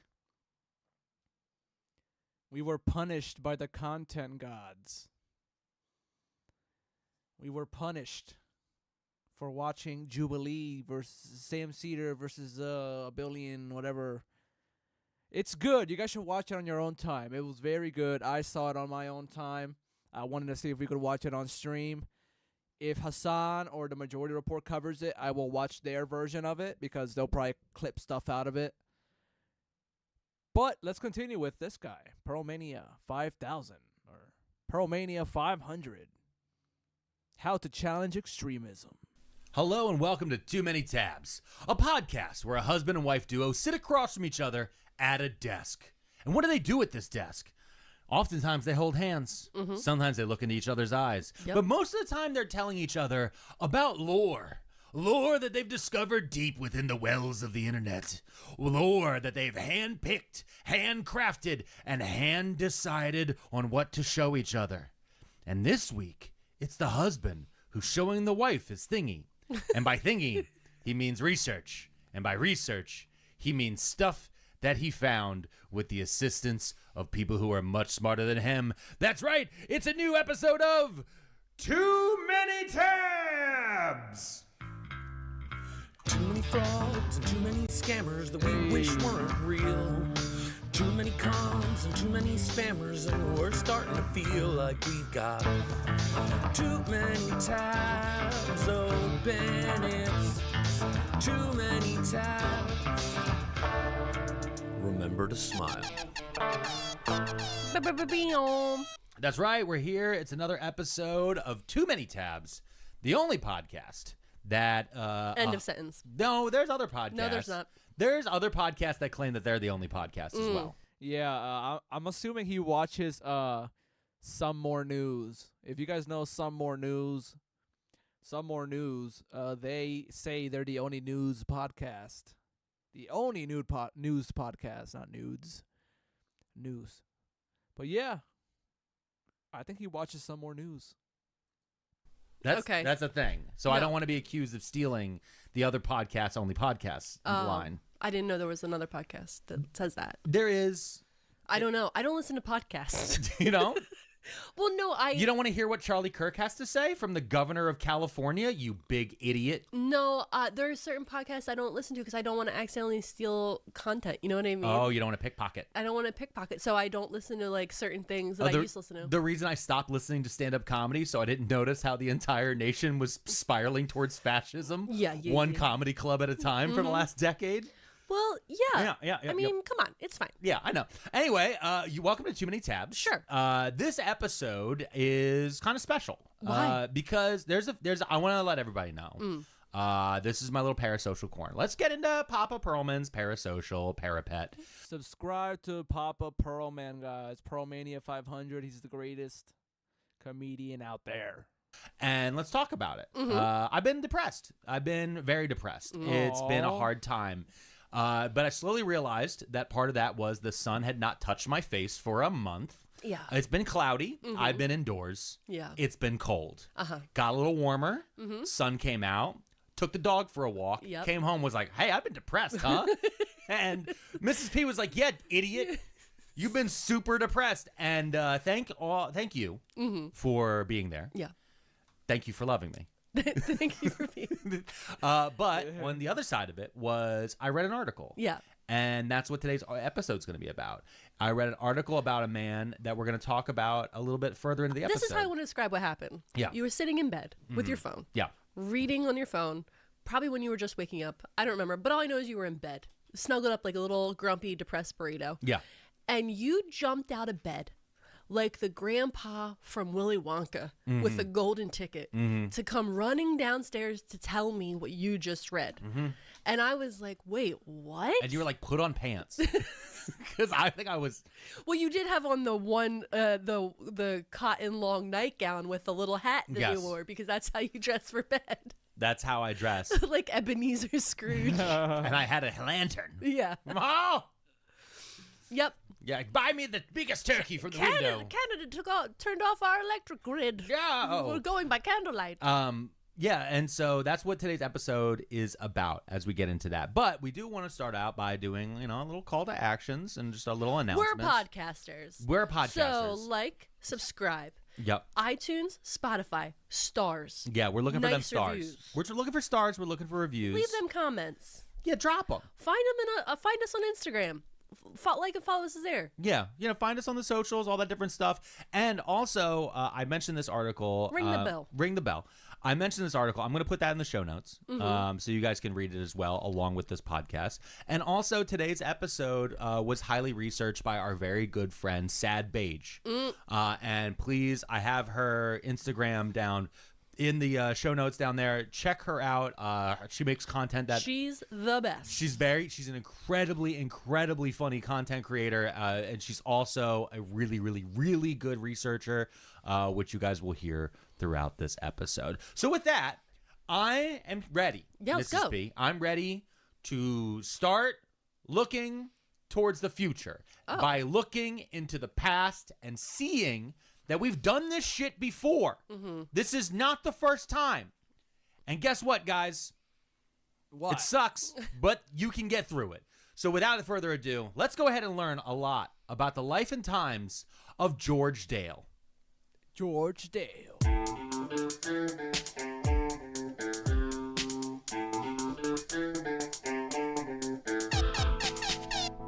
We're back. We're back. We're here. Okay, so I want to go ahead and start out by letting you guys know that this is going to be the story of a man fighting the Klan. Yeah. In 1924. And it's important because this is almost exactly 100 years ago.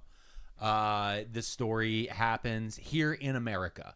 And the reason why I want to tell you guys this story is a lot of people have been looking around, and I think a lot of us, when we're doom spiraling, we go immediately to Hitler. Yeah. Immediately. Because it's the worst. Hitler's the worst. Yeah, absolutely. But we're in America, and we have done this before, specifically with the Klan. I think Hitler learned from America, no? He did. He learned a lot, of what he learned, he learned from us. And he was Yeah. like, yeah, look.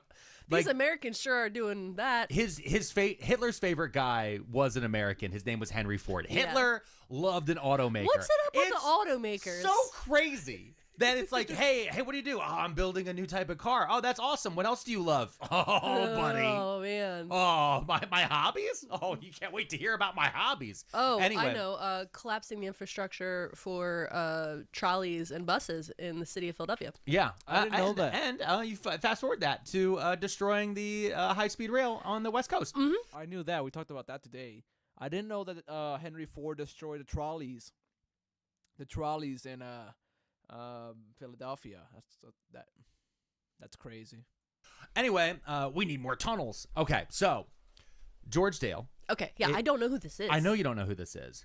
I want to explain to you about this man and how he stood up to the Klan in Indiana. Oh, whoa, okay. The state of Indiana. Yes, Indiana. Okay, which I've been to. I've been to Indiana. I've been to Indianapolis. Yes. And I have also been to Indiana. You have? Yeah. Okay, cool.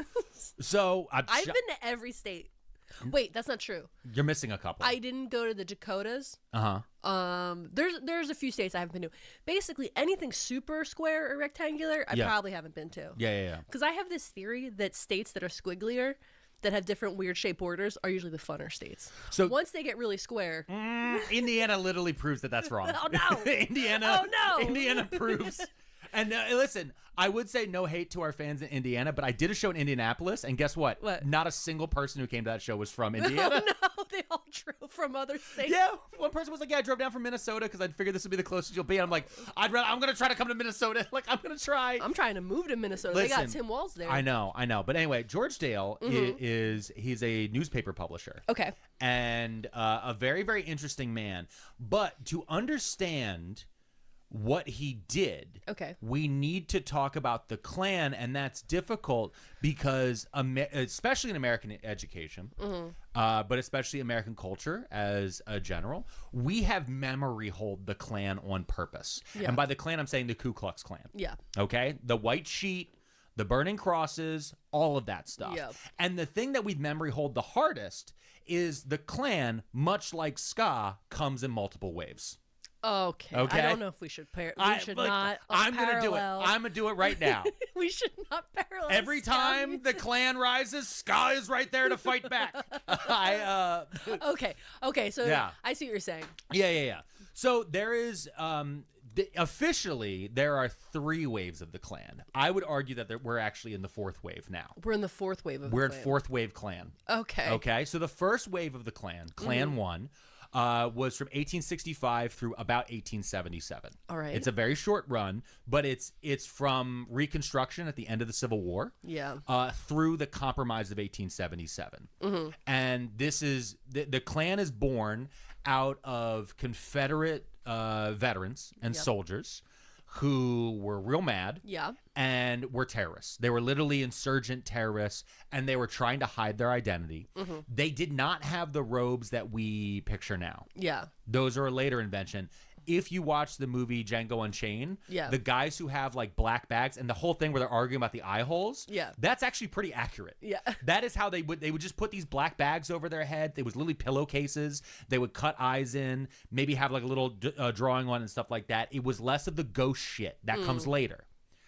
This group, though, was designed... That's crazy. I got to watch Django Unchained.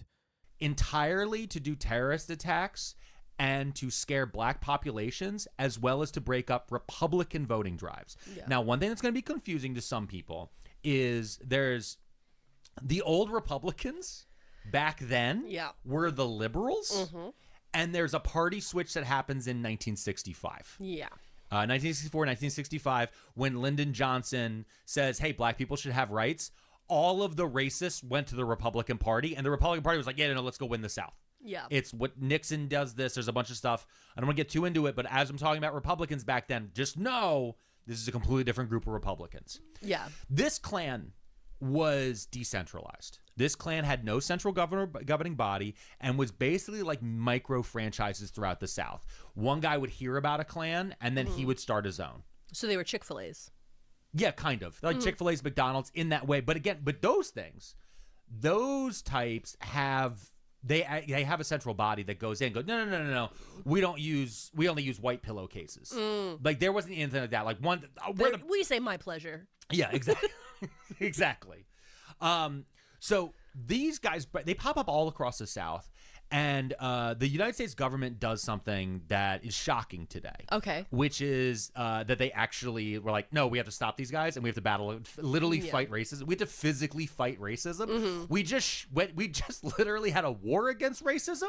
Now we have to actually stop the racism. Yeah. So they passed a thing called the Enforcement Acts. All right. Okay. The Enforcement Acts of 1870 through 1871 were passed by Congress. One of these Enforcement Acts is specifically known as the Ku Klux Klan Act.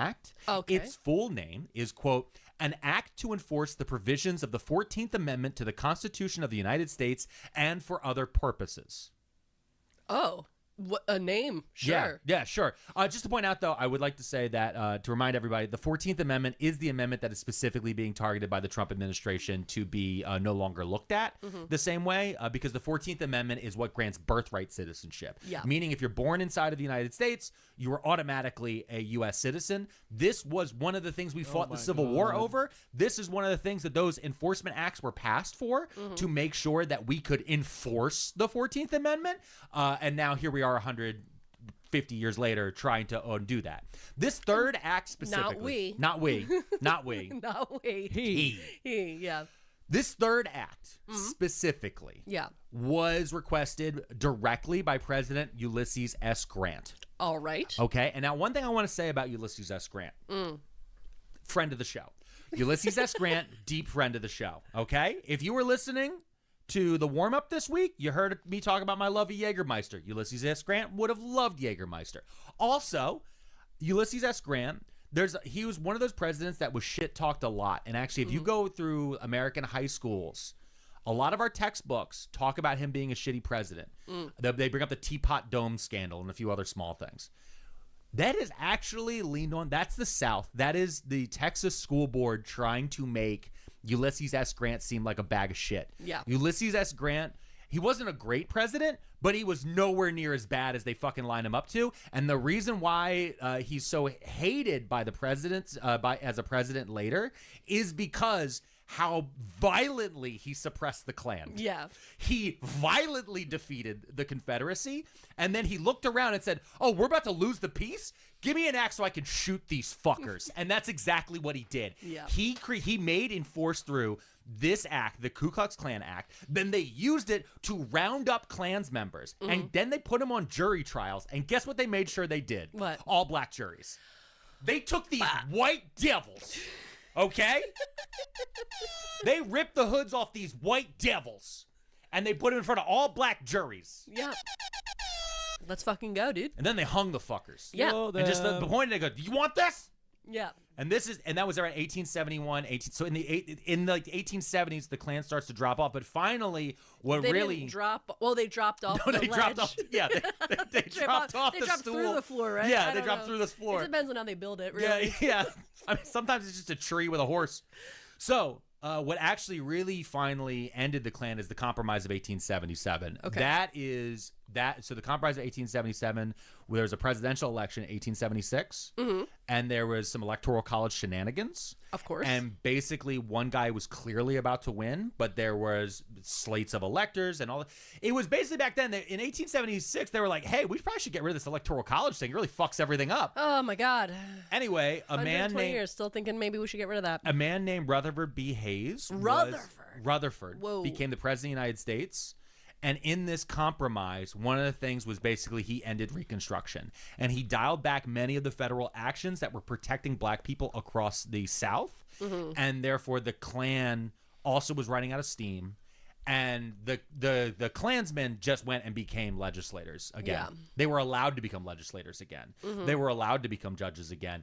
And they slowly started rolling out things like Jim Crow and like these different acts and things like that to suppress the free movement of black people. Yes. And that happens because of the Compromise of 1877.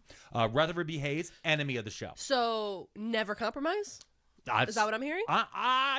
Okay. Okay. Now, that's Klan 1. Oh, okay. Klan 1. That's Klan 1. Okay. Okay? That's what the Klan is born into. And what I described to you is really just a bunch of losers who are running around with sacks on their head, just shooting at people, scaring the shit out of them, and generally just being like, this is how we're going to stop them, while losing almost the entire time. Yeah. A bunch of fucking losers. Yeah. The Klan is almost always a bunch of fucking losers. By almost, I mean always. Yeah. Percentage-wise, it's 100. It's 100%. The second Klan, though, this is what we're going to talk about more, but this is the one that's often forgotten. Oh, the forgotten Klan. Yes. And this is the one we truly suppress in our discussions about it. So the second Klan, Wave 2, is from 1915 to 1940. Oh, that's a big swath It's a of big time. chunk. It's a big chunk. Now, in reality, it's probably 1915 more to like mid 1930s, but they're basically from World War I, right around World War I through World War II. Okay. So basically from this movie called Birth of a Nation until Pearl Harbor. Okay. Okay. Okay. Yep. This Klan's very different. It's an open secret fraternity. Yeah. Where they're a secret group. They have secret handshakes. They have all this different shit. But everyone knows. Yeah. Nobody's writing it down, but everyone knows. This is where they start to come up with all of their weird names. So they have a lot of stuff that starts with the letter K because they're super into this K alliteration. So they're a Kardashian?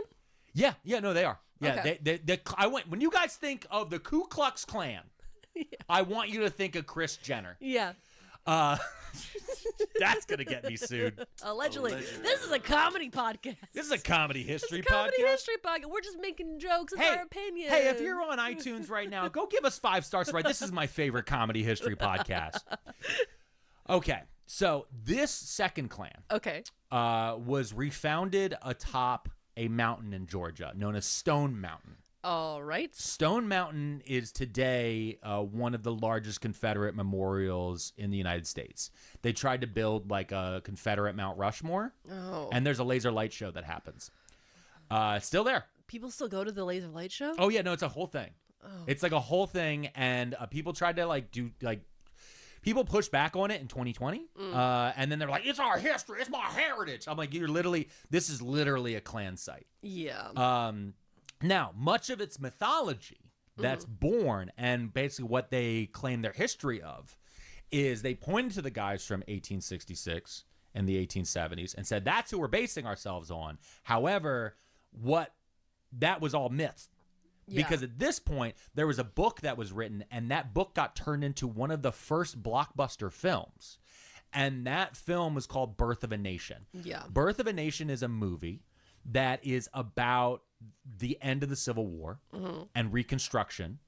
And it's a movie where white actors in blackface play Union soldiers. They had black Union soldiers who are stealing white women across the South and raiding white farms and burning white plantations. And the only people who stand up are the wonderful, proud, traditional Southern men who step forward and fight these white actors in blackface. Yeah. And it's a massive hit. It's directed by a man named D.W. Griffith, who is basically the Christopher Nolan of his age. Like this Batman? Yeah. Oh, like that level. Yeah. Steven Spielberg, Christopher Nolan. I just started thinking of like big directors. Yeah. And like a lot of times when I first heard about Birth of a Nation, they were always like, he's like the Steven Spielberg. I was like, well, Christopher Nolan's probably actually the better one to go on this one. Or maybe James Cameron. Like he's this huge blockbuster director. This movie was so popular that Woodrow Wilson, the president of the United States at the time, showed it at the White House and said it was amazing. Woodrow Wilson, mind you, also massive racist. Yeah. Enemy of the show. Enemy of the show. Enemy of the show, Enemy of Woodrow the people, Wilson. honestly. Yeah, Woodrow Wilson hated everyone and was like, no, we need a white America. Like, he was an evil man. In 1921, the Klan, but so in 1915 they get founded, top Stone Mountain, Georgia. By 1921, they had spread nationwide. Okay. So they had spread nationwide and through national fraternal structures, and they had paid recruiters, and they had mail order Klan robe sales that you could get from newspapers. Oh, no, it's an MLM. And they had national newspapers. Okay. One of which was called the Fiery Cross. Okay. That's that number one on the nose. Yeah. Okay. On the nose. So we're mail ordering the robes. That's how they made their money. And there's a person who's selling them door to door. So they have, what they do is they have paid recruiters called Kleagles. Kleagles? Sorry, with a K. Yeah. Everything's with a K. Anything that's a sound is a K in this, by the way. Just not, to go ahead and... not a Kegel, though. No, That's not different. a Kegel. They don't know what that is. Yeah. That would mean they would have to not be in their secret fraternities. No, so they had these paid recruiters. This was all done by a publicity agency. So wait, these... No, hold on, you didn't hear me. I'm sorry. This was done by a publicity agency. Oh. They weren't doing well. Yeah. When they were refounded, they weren't doing great. So they hired PR. They literally hired a PR company called the Southern Publicity Association, a public relations firm that also represented the Red Cross, the YMCA, and the Salvation Army at the time. Oh, no. So for those of you guys who remember our episode about Edward Bernays, PR, public relations, was invented around this time by Edward Bernays, who was the nephew of Sigmund Freud. I know. I'm starting slowly to sound like a crazy person. I know. I'm slowly starting to sound. I love that you think this is slowly. I know. We have been... No, the YMCA and the Klan are connected. Oh, no. That's why he's playing that's why at his little rallies he keeps playing the YMCA, because of the Southern Publicity Association. That's why they were holding up those fucking little pickleball paddles. Yeah. Okay. I have lost where we are. Okay. Because what I was thinking is, are these people that are going out and trying to sell the Klan? Yeah. They're paid per head. So they're like pharmaceutical sales reps. Kind of. I would say, because they're not. They're starting a downline a bit, right? Yeah. They're starting a downline because they want to sell the robes. More people you get in your group, you sell more robes. So is it a pyramid scheme? Yes. Okay. It is an MLM. It's an MLM. It's an MLM for boys and girls. Because they have a women's boys auxiliary. or girls, monsters. Yeah. Bad people. But they also have a whole children's brigade. Jesus fuck. Yeah. Okay. So this PR agency, they really came up with like the changes needed for the second Klan to really blow up nationwide. They came up with the costumes. The costumes I think the costumes actually came up with by Birth of a Nation. Okay. That really is pulled forward from that, and that's kind of where the selling point is of like, oh, you can get your costume, you get all this stuff. Their biggest recommendation was setting up the recruiters, setting up the pay structure, and changing what they hate. Okay. Because they looked around, they said, listen, hating black people and Republicans, that's too narrow. Yeah. That only works in the South. You got to meet the people where they're angry. So the second Klan was not only anti-black, they were also anti-immigrant, anti-Jew, anti-Catholic, anti-communist, anti-evolution, anti-liberal, and anti-modernity in general. Basically anything modern Hate that. They were so today they would say that they're actually not anti, but that they're pro-white, they're pro-Protestant, they're pro-tradition, and they're pro-fundamentalist. Yeah. That's how they would sell themselves, and they're pro-native-born Americans. Oh my God!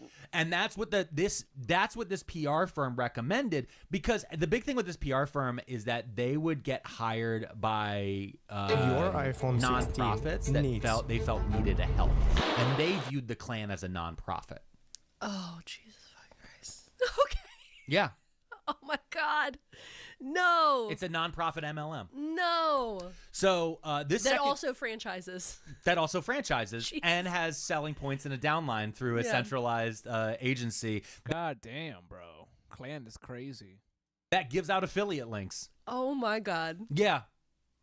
Nothing is original. Nothing is new. Nothing is original. Nothing is new. Everything original. We're just repeating our, patterns. Our last original idea was probably in 1910. The second Klan was hugely popular. In 1925, it's estimated that the Klan had between 3 to 8 million members nationwide in the United States, including with some chapters all the way up into Canada. All right. Central Canada. Now, let's go ahead and assume that we're 3 to 8 million. I'm going to just assume they have 4 million members. Okay. Okay? 4 million members in 1925 would be 3.5% of the total American population. Yeah, I was going to ask you what percentage of that. Yeah, because there was 115 million people in the U.S. as of the 1920 census. Oof. Okay.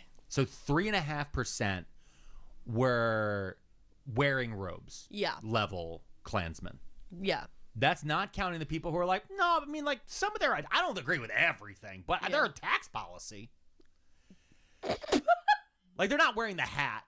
Anyway, the second Klan was incredibly popular. They were so popular that they held 2 marches in Washington, D.C.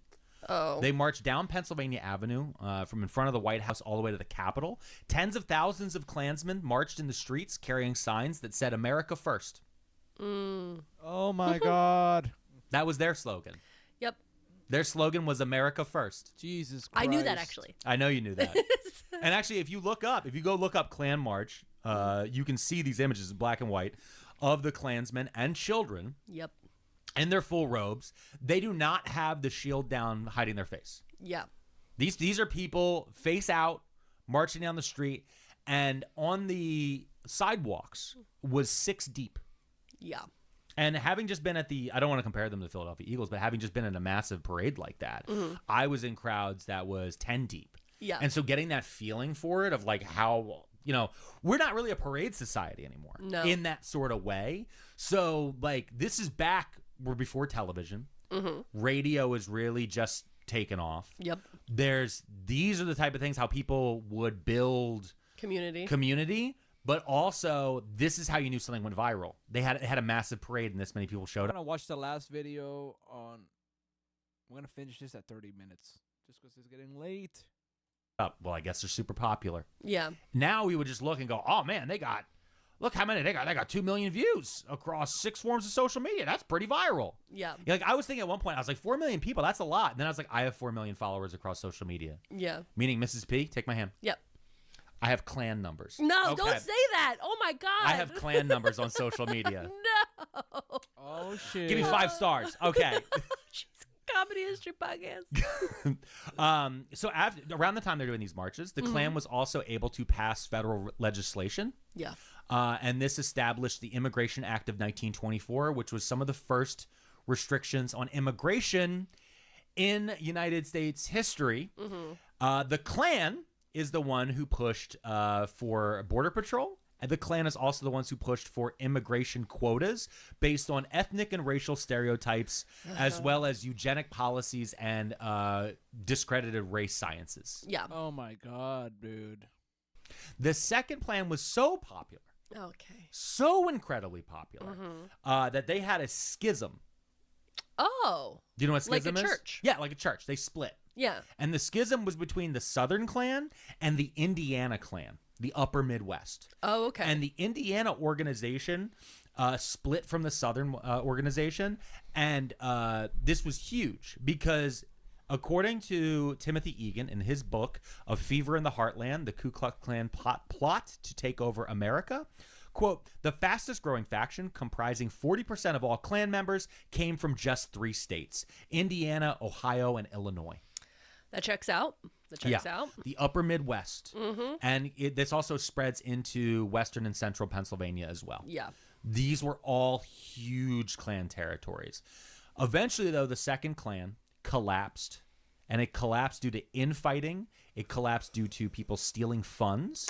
And it collapsed through many of them being grifters and kind of the inevitability of happens with most multi-level marketing schemes.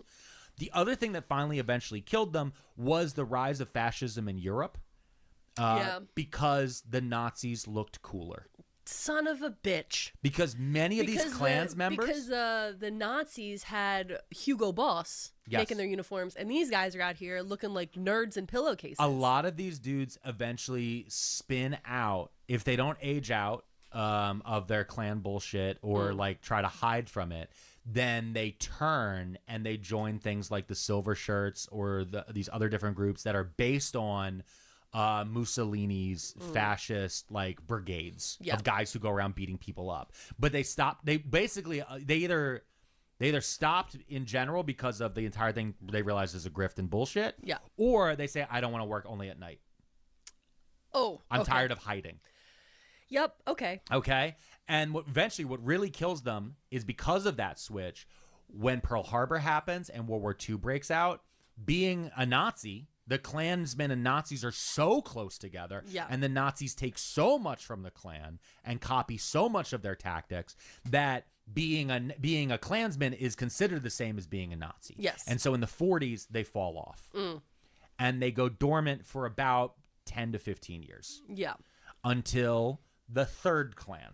Okay. Which is the one most of us think of. Yeah. The third Klan from 1950 through the 70s, even into a little bit into the 80s. This is the Klan that most of us know about because of their fights against desegregation and civil rights in the United States. Yes. This is your Southern hick Mississippi Burning Klan. This is the one that when I say Klansmen, you think of, we're out here, Jim Bob, good boy. These are the ones you're thinking of. Yeah.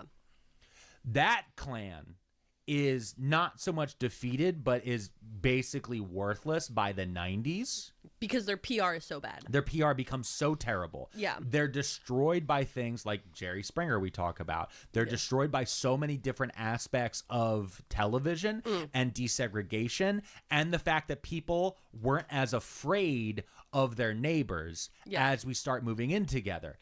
In a lot of these cases, the Klan grows based on the fact that the average person is scared of an influx. When we look at Europe right now and the rise of the far right, when we look here in America, it's a lot of people screaming because 2 or 3 people who look different than the community they grew up in have shown up. Yeah.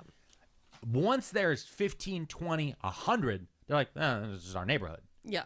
But like that takes time. That initial is where they get freaked the fuck out. We got to stop this. Yeah. That's where they freak the fuck out. By the time of the 80s, you know, hip hop, R&B, the regular television, by the time Fresh Prince is on the air, it's like, okay, if you are straight up a Klansman, like I'm not saying they didn't exist, but I'm saying they had no power. Yeah. We are now in the 4th wave of the Klan, which I would say has been the basically the mid 2000s until the modern day Internet Klan. Internet Klan. Which they don't That's wear. what I was going to ask you about. Is because No. I know that one of the things that we were talking about once before. I don't know if it was on an episode of the podcast, or if like we were just like at the dining room table. Yep, the Groypers, all the far right, the Asmongold of the world, the Andrew Tates, all these motherfuckers. Yep, that's literally what they are. They're fascist, far right, racist pieces of shit.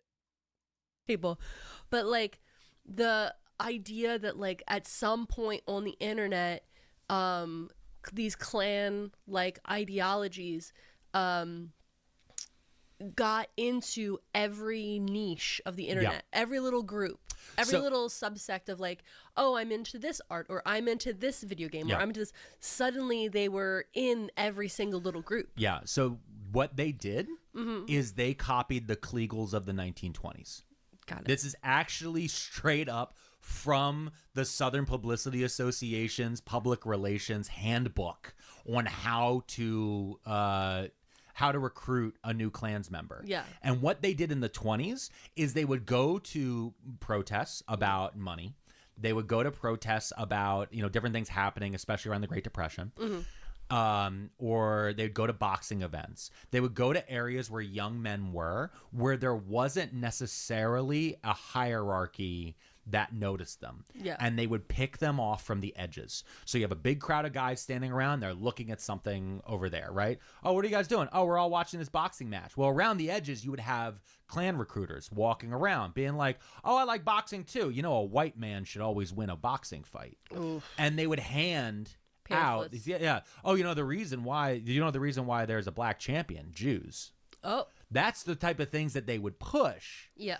as they're walking around the edges. They would show up at vaudeville acts. They would show up at movies. Yeah. Every time Birth of a Nation ran, they would make sure that they were in the edges, which now in the modern era, where would you do that? You hide out in the comment sections. You hide out in forums. You start making TikTok content. You start hiding out in these areas. People like Charlie Kirk. Charlie Kirk is a Kleagle. Yeah. He won't admit it, but Charlie Kirk, Ben Shapiro, Candace Owens, right back, yo. all of these people are hand copying the exact same handbook that was put out back in the 1920s by the Southern Publicity Association to push the Klan.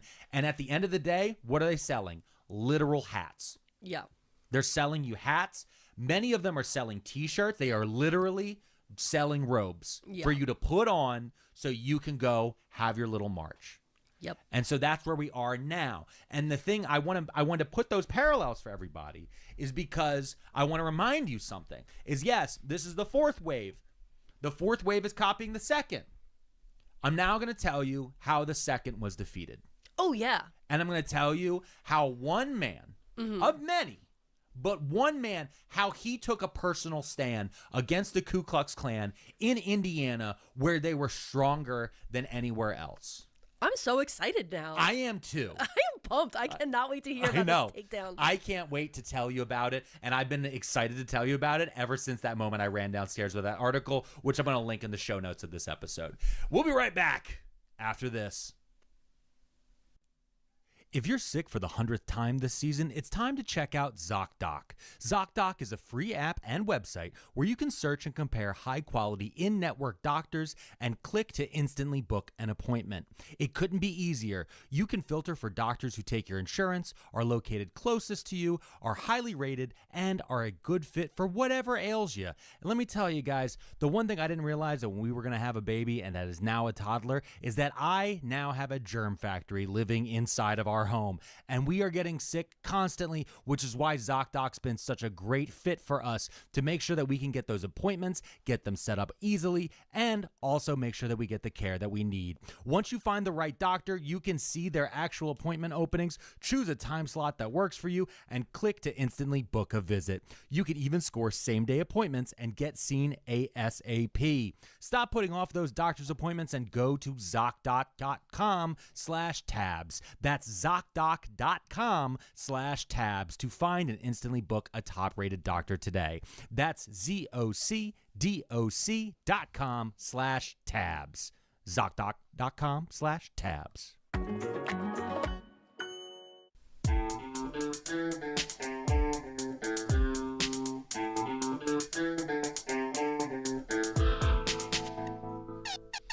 Air horns, baby.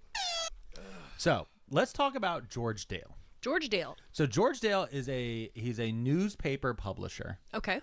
In Indiana. Yes. Now, obviously, he didn't start there. George Dale was born in Virginia in 1867. Okay. All right. He was the son of an attorney. So his dad worked in law. But he was born just shortly after the Civil War in Virginia, of all places, in Monticello. Dale began his publishing career publishing a newspaper called The Journal.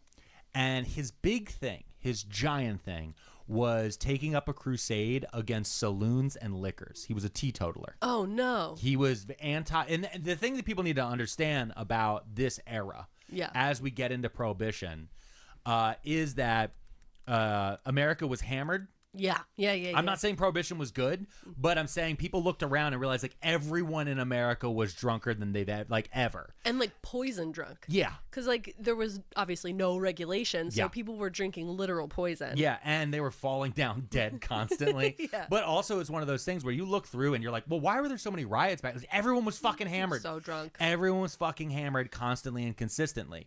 So after his crusade largely succeeded with the passing of prohibition and with also like more and more sales, going down of liquor in saloons across America and in that area, people stopped reading his newspaper as much. They were home making bathtub gin. There was no time to read. Also, they won.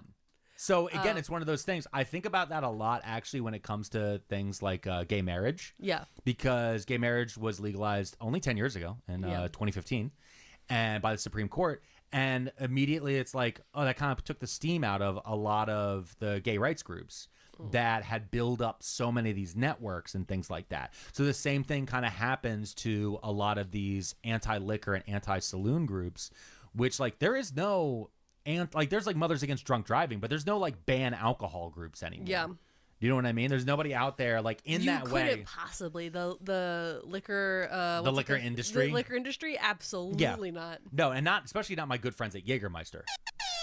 They are not sponsors, but listen. If you listen to this week's The Warm Up over on our Patreon, you'll understand why that's so funny. So George Dale moves to Muncie, Indiana. Okay. I've heard that town before. He sells his subscription list because that's a big thing back then. Yeah. Was you made your money a couple different ways through newspapers. You had subscribers. Yep. You had the list of their names and addresses. Mm-hmm. And then you had advertisements in your newspapers. Yes. So how do you do that? You sell your subscribers personal information. And you also open up a space for advertisers for them. Okay. It's almost as if we've heard this before. This episode is not brought to you by Delete Me. I just want to say, but that's what he did. So he sold the list, his subscription list, to the Times-Gazette, and then he moved to Muncie, Indiana, and he founded the Post-Democrat in 1920. So George, he is a Democrat. He is a Democratic political party member. But there's actually a lot of newspapers that are like have like something Republican or Democrat in the name because our newspapers used to be openly partisan on purpose. Yeah. And you would buy 3 or 4 newspapers and you'd meld them together to figure out what the truth was. Yeah. They didn't bullshit you today like they do today. We're like, no, we're fair and balanced. We cover all sides. No. If you want to hear what the left has to say about this, that guy over there, he's got a newspaper for you. You want to hear what the right has to say with it? That guy over there. Which is why I think kind of in the influencer content creator space, we're getting closer to where we were back in the 20s. Yeah. Where it's like, listen, if you hear any information from me or from other people, like, you know I clearly have a bias. Yeah. If you hear it from fucking... Are you sure? Because for a while there, your comment section was like, this guy, when did he turn biased? When did he start? Okay. And I was like, where have you been? Well, I'm just saying for smart people. Also, like our fans, like the Pearl Maniacs and the Too Many Tabbers, they understand that I have a bias, and my bias is for more socialist sheriffs. Sure. Every time I think, every now and then somebody will just be like socialist sheriff, and I just lose my mind. Yeah, for a it's the day. best thing that ever happened. Yeah. No, I was going to say that breakdown you shared on, was it Blue Sky? Yeah. Where somebody was like, this is who you go to for the news to explain to you. And then by the time they got to your name, it was like, this is why you should be angry about it. Yeah. It started off with Aaron Parnas tells you the headline you need to know. V from Under the Desk News explains to you the details of it. Yeah. And Alex explains to you why you should be mad. Exactly. Yeah. But George Dale, when he moved to Muncie, and he opened his newspaper, he looked around and realized, all these motherfuckers are Klansmen. Yeah. Fuck these motherfuckers. And he realized pretty quickly that everyone else was bending the knee to the Klansmen. So he doesn't like alcohol, he doesn't like drunks, and he doesn't like Klansmen. Yeah, well, because he really doesn't like hypocrisy, and at least I don't want to say that he doesn't like racism because I don't know that. Yeah. I didn't really see that through this, but he hates the Klan. He sees them as corrupt. He can tell it's a secret network. Yeah. There's also, during this time, there's a lot of pushback against secret fraternities. Yeah. There's a lot of feeling that there were secret cabals of people across the United States that were actually controlling everything. Yeah, the Masons. Yeah. Also, when are we going to let go of that? Never. Oh, okay. It's actually Secret cabals. It's actually ingrained in American society. Yeah. We have flare-ups of whether or not we care about them, like every 15 to 20 years. But Dale starts going after the Klan, and he does it in a way that reminds me very much of Tizzy Ent from Social Media. Oh, okay, yeah. He calls them out one by one. He doxes the motherfuckers. Jesus Christ.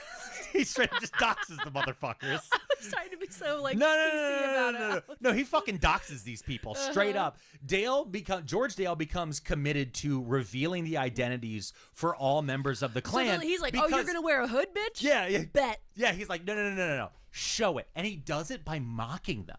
Yes, you have to mock In people. all of his Klan posts, he goes out of his way to make sure every C is spelled with a K. And so it is just the Muncie Post-Democrat provided the perfect platform for him to publish their names for all to see. And he was pithy about it. Yeah. Like that's Sad Beig's exact words. He was pithy about it. There's a guy named Paul Axline. George Dale writes about Paul Axline in his section called Zanesville Classy Klan Cripples, all with K's. Oh my God. Okay. He said Paul Axline could not pay his dues, so they kicked him out. C.W. Edgar, gasoline station, burns a lot of juice and hides behind Old Glory. Buck Cunningham, his head is as soft as the cakes he sells. Cakes is spelled all with K's. Oh my God. And Paul Shaw. Paul is 100% a cuckoo nut. Another such trolling he had is when he printed the following in his newspaper. Okay. Ain't it grand to be a 100% American and wear your wife's nightie and a Mother Goose cap and a shalahoot around the country at night on wind broken plug? It's getting a hell of a lot for $10. Jesus. Because he kept pointing out that the Klan robes are $10. Yeah. And it's made the Klan millions. Yeah. He's like, y'all are buying your wife's nightie for $10. You know that's a $1 nightie. So he just keeps laying into these guys. He points out more and more. So here's some more. This one I liked a lot. Duvall Brothers. This is a wholesale meat group. Yeah. This is like a meat market. This is inside that call out group. Duvall Brothers, wholesale meat, East National Pike. Retail meat market is on West Main 154. Of course, he has a stand in the city market, hands out all of the old beef and quarter to the 100% cuckoos. Oh, you know what? I mean, this because he's pointing out, he's like, they're fucking you. Yeah. He's literally giving out old beef for free to Klansmen. Damn. Yeah. And he's charging you. Yeah. Here's where he's doing it. This is the exact thing. Oh, you think Donald Trump loves you? Then why didn't he give you free Trump coin? No, he gave it to his boys. Mm-hmm. Well, no, I was also thinking like this happens. We see this happen on social media in tidbits where like that real estate agent that wrote that mean thing on the receipt, right? And then everybody called the Century 21 she worked at, and she got fired. Yeah. And like this, so we see this happen in little spurts, or like some business does, like a bar, restaurant does something fucking insane. Yeah. And then everybody's like gets in their Yelp reviews or their Google reviews, and then suddenly they got shut down by the liberals and by cancel culture. They got canceled by cancel culture. I love in this reading down it. He really points out over and over again. Not only are these guys assholes, not only are they hiding, but also that they're fucking hypocrites. Yeah. Because in a lot of these cases, these are small business owners. Or they're liars. Yeah. So in one, Paul Shaw, again, Cooper Mill Road, he said the Knights of the Flaming Sword was no good. Now Paul is 100% cuckoo nut. Like, he's like, look, this guy used to tell you he hated the Klan. Yeah. Much like Nancy Mace. Nancy Mace used to say she stood with the LGBTQ. And now she's out here screaming about trans people in bathrooms. Right. Yeah. That one hand, they said they're on this side. Here's another one. Dutchy Gilly. He's a grocer. Shawm Avenue. He made his $10 to join the gang of cutthroats selling sauerkraut to the Irish and his Dutch friends. Ooh. Because again, in this area, you had a lot of Irish and you had a lot of Dutch people and Germans and others moving into Indiana. Yeah. through immigration, because we had a big influx of immigration post-World War I. Yes. And these guys lose their mind. Instead of just welcoming their neighbors, they see them, they say, oh, I can make a buck off of them, but I don't want to see them after I get that dollar. Yeah, I'm going to sell them you're making sauerkraut? Yeah, the same way in Nebraska. Who will care about the Nebraska farmers? Well, not Nebraska, because they voted to get rid of all of the migrants who've been coming through to work those fucking farms. Yeah. As I've seen across TikTok. Yeah. Oh, yeah. Anyways, we'll finish this shit next stream. Thank you, Promania 500. Let's move on to our next section. Year of our Lord. Any day we can put out a video in the year of our Lord 2025 without having to put Donald Trump or Elon Musk's face on the thumbnail is a day to celebrate. Woo! But those days are few and far between. So enjoy them. Politics is simply inescapable, and this episode is no exception. But thank you, Lord, for providing a politics story that we can lead off with that has nothing to do with politics, aside from some very political subtext. Sure. U.S.-Canada relations are on the rocks at the moment, for some very stupid reasons that are entirely the fault of the U.S. side. Centuries of North American friendship, good vibes, and commerce ruined by one very petty president who can't take no for an answer. So far, it's just a pointless trade war with our neighbor to the north, making things more expensive for everyone. But there's also the mob boss-style, not-so-veiled threats from Trump that unless Canada agrees to be annexed by the U.S. and become our stupidly large 51st state, we might just have to take what's rightfully ours by force. It'd be a real shame. But you're going to love being the longest state. Longest, tallest, biggest. Yeah. Now, to be clear, the idea of the U.S. invading Canada is still so ridiculous and stupid that it almost certainly will not happen. But the fact that it's even being implied is understandably alarming for Canadians, who take great pride in not being American. It's their favorite thing about themselves. Yeah, especially, during the Bush years, traveling abroad, it was always a very nice and easy thing to say, hey, I'm Canadian, actually. Yeah, it was none of my business. Popular to buy a Canadian flag patch and put that on your backpack while you're going across Europe. Yeah. Nope, sorry, buddy. Yeah. Not my problem. But while a shooting war is off the table for now, other kinds of fighting have already begun. The recent NHL Four Nations tournament featured plenty of physical violence between U.S. and Canadian players. And now this week, the fight has crossed over from the world of sports to the animal kingdom. Despite being a symbol of the United States since its founding, the bald eagle was only officially recognized by Congress as our national bird a few months back, when there were definitely more urgent matters for them to be addressing, as you've seen as things have played out in the past couple of weeks. Probably could have used that time. Amy Klobuchar was on the ball. Yes, she was.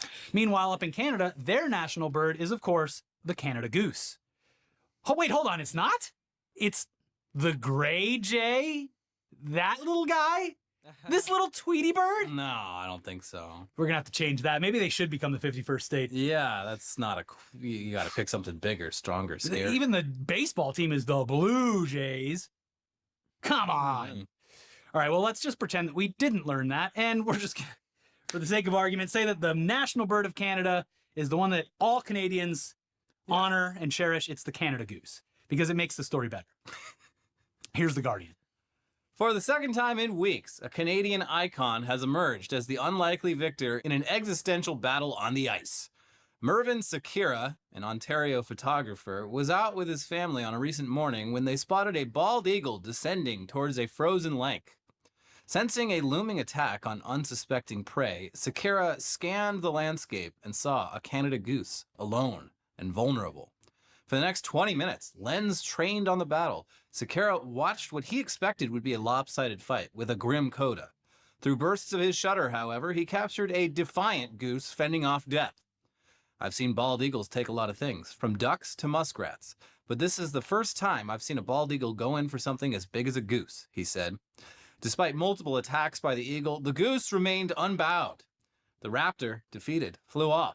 At a time when Canada's sovereignty has come under unprecedented threat from Donald Trump's U.S., the battle between the two birds closely associated with each country has emerged as the latest symbol of tensions between the two countries. Oh, shit. This week, Trump put a 25% tax on most Canadian goods and has further aggravated his northern neighbor, derisively calling it the 51st state and pledging to annex the world's second largest country. And yeah, if the symbolism of this weren't enough, these photos look like something Time magazine would have had to hire an artist to create for one of their covers. Whoa. It's just perfect. The only way that the symbolism could truly evolve from this peak is if the bald eagle did, in fact, take control of and then inevitably consume another muskrat. One in particular that is just at the forefront of my mind. But what symbolism that would be? That I would like what that was telling me. Yeah. Now, we've repeatedly covered the fact that bald eagles are absolute dickheads, and therefore they are the perfect national symbol of our country.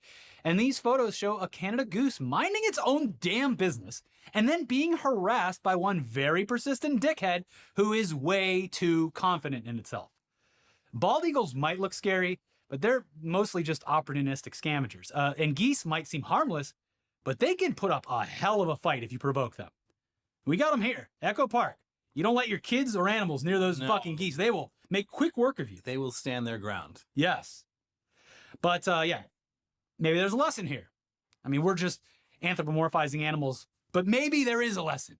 Maybe there is something to a Canada goose and an American bald eagle fighting, and then the American bald eagle going, because actually that's happened twice politically. Yeah. Because Trump both times has been like, you know what, trade war, turns out not a great idea.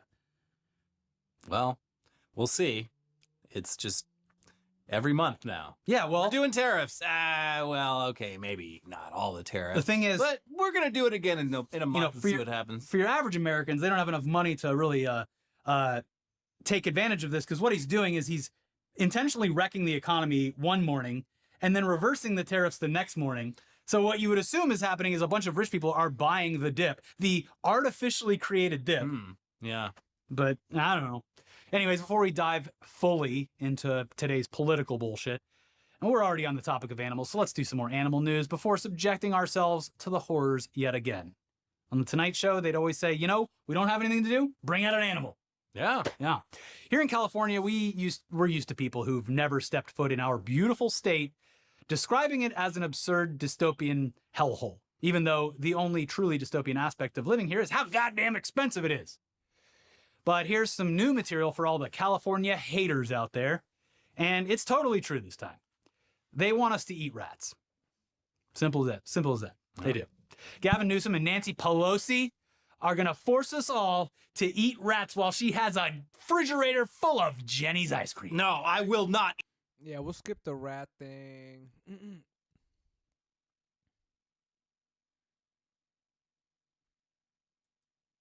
Yeah, the Enola Gay. But meanwhile, the purges continue. This is stupid, yo. Until morality improves. And the purges continue to be very, very dumb. The DEI purge specifically has very obviously mostly just involved using basic word searches for words that have woke associations, getting rid of anything they're attached to, regardless of the many other contexts those words could possibly be used in. And here's the latest example of that via Newsweek.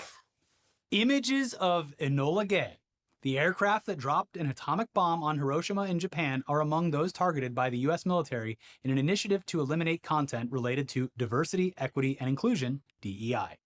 They are among a number of photos unrelated to DEI that have been mistakenly flagged, including those from an Army Corps of Engineers dredging project in California, seemingly because an engineer in the image had the last name Gay. The vast majority of the Pentagon purge targets women and minorities, and it also removes a large number of posts that mention various commemorative months, such as those for Black and Hispanic people and women. Images of historically significant military achievements or personnel, such as the Tuskegee Airmen and the first female Marine Corps infantry graduates, have been flagged for removal. And a photo of Army Corps biologists was on the list, seemingly because it mentioned they were recording data about fish, including their weight, size, hatchery, and gender. Gender! Oh, woo, no! Woo! Get rid of it. This is so stupid.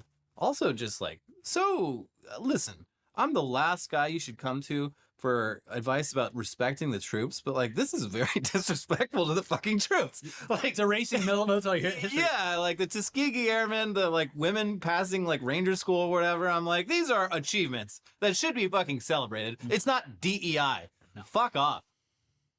Anyways, much like with USAID, there are some on the left that are glad that Trump is totally accidentally and for the totally wrong reasons targeting things that they find shameful about this country. But he's not against dropping the atomic bomb because of the massive civilian death toll, and he's not against USAID because foreign aid is often used as a cover for CIA operations. He's just against them because they are woke and gay. Yeah. And in a similar vein, Musk's attempt to sell off a bunch of government buildings this week seems to have accidentally confirmed the long-rumored location of a secret CIA facility in Virginia. Oops. We did it. Yeah. So thank you, comrades Elon and Donald, for your tireless work against the evil American empire. It's much appreciated. Yeah. Well, again, going back to like the first term when people were afterwards, it didn't end out as positively as we had hoped, but massive arrest with January 6th, a lot of indictments, impeachments.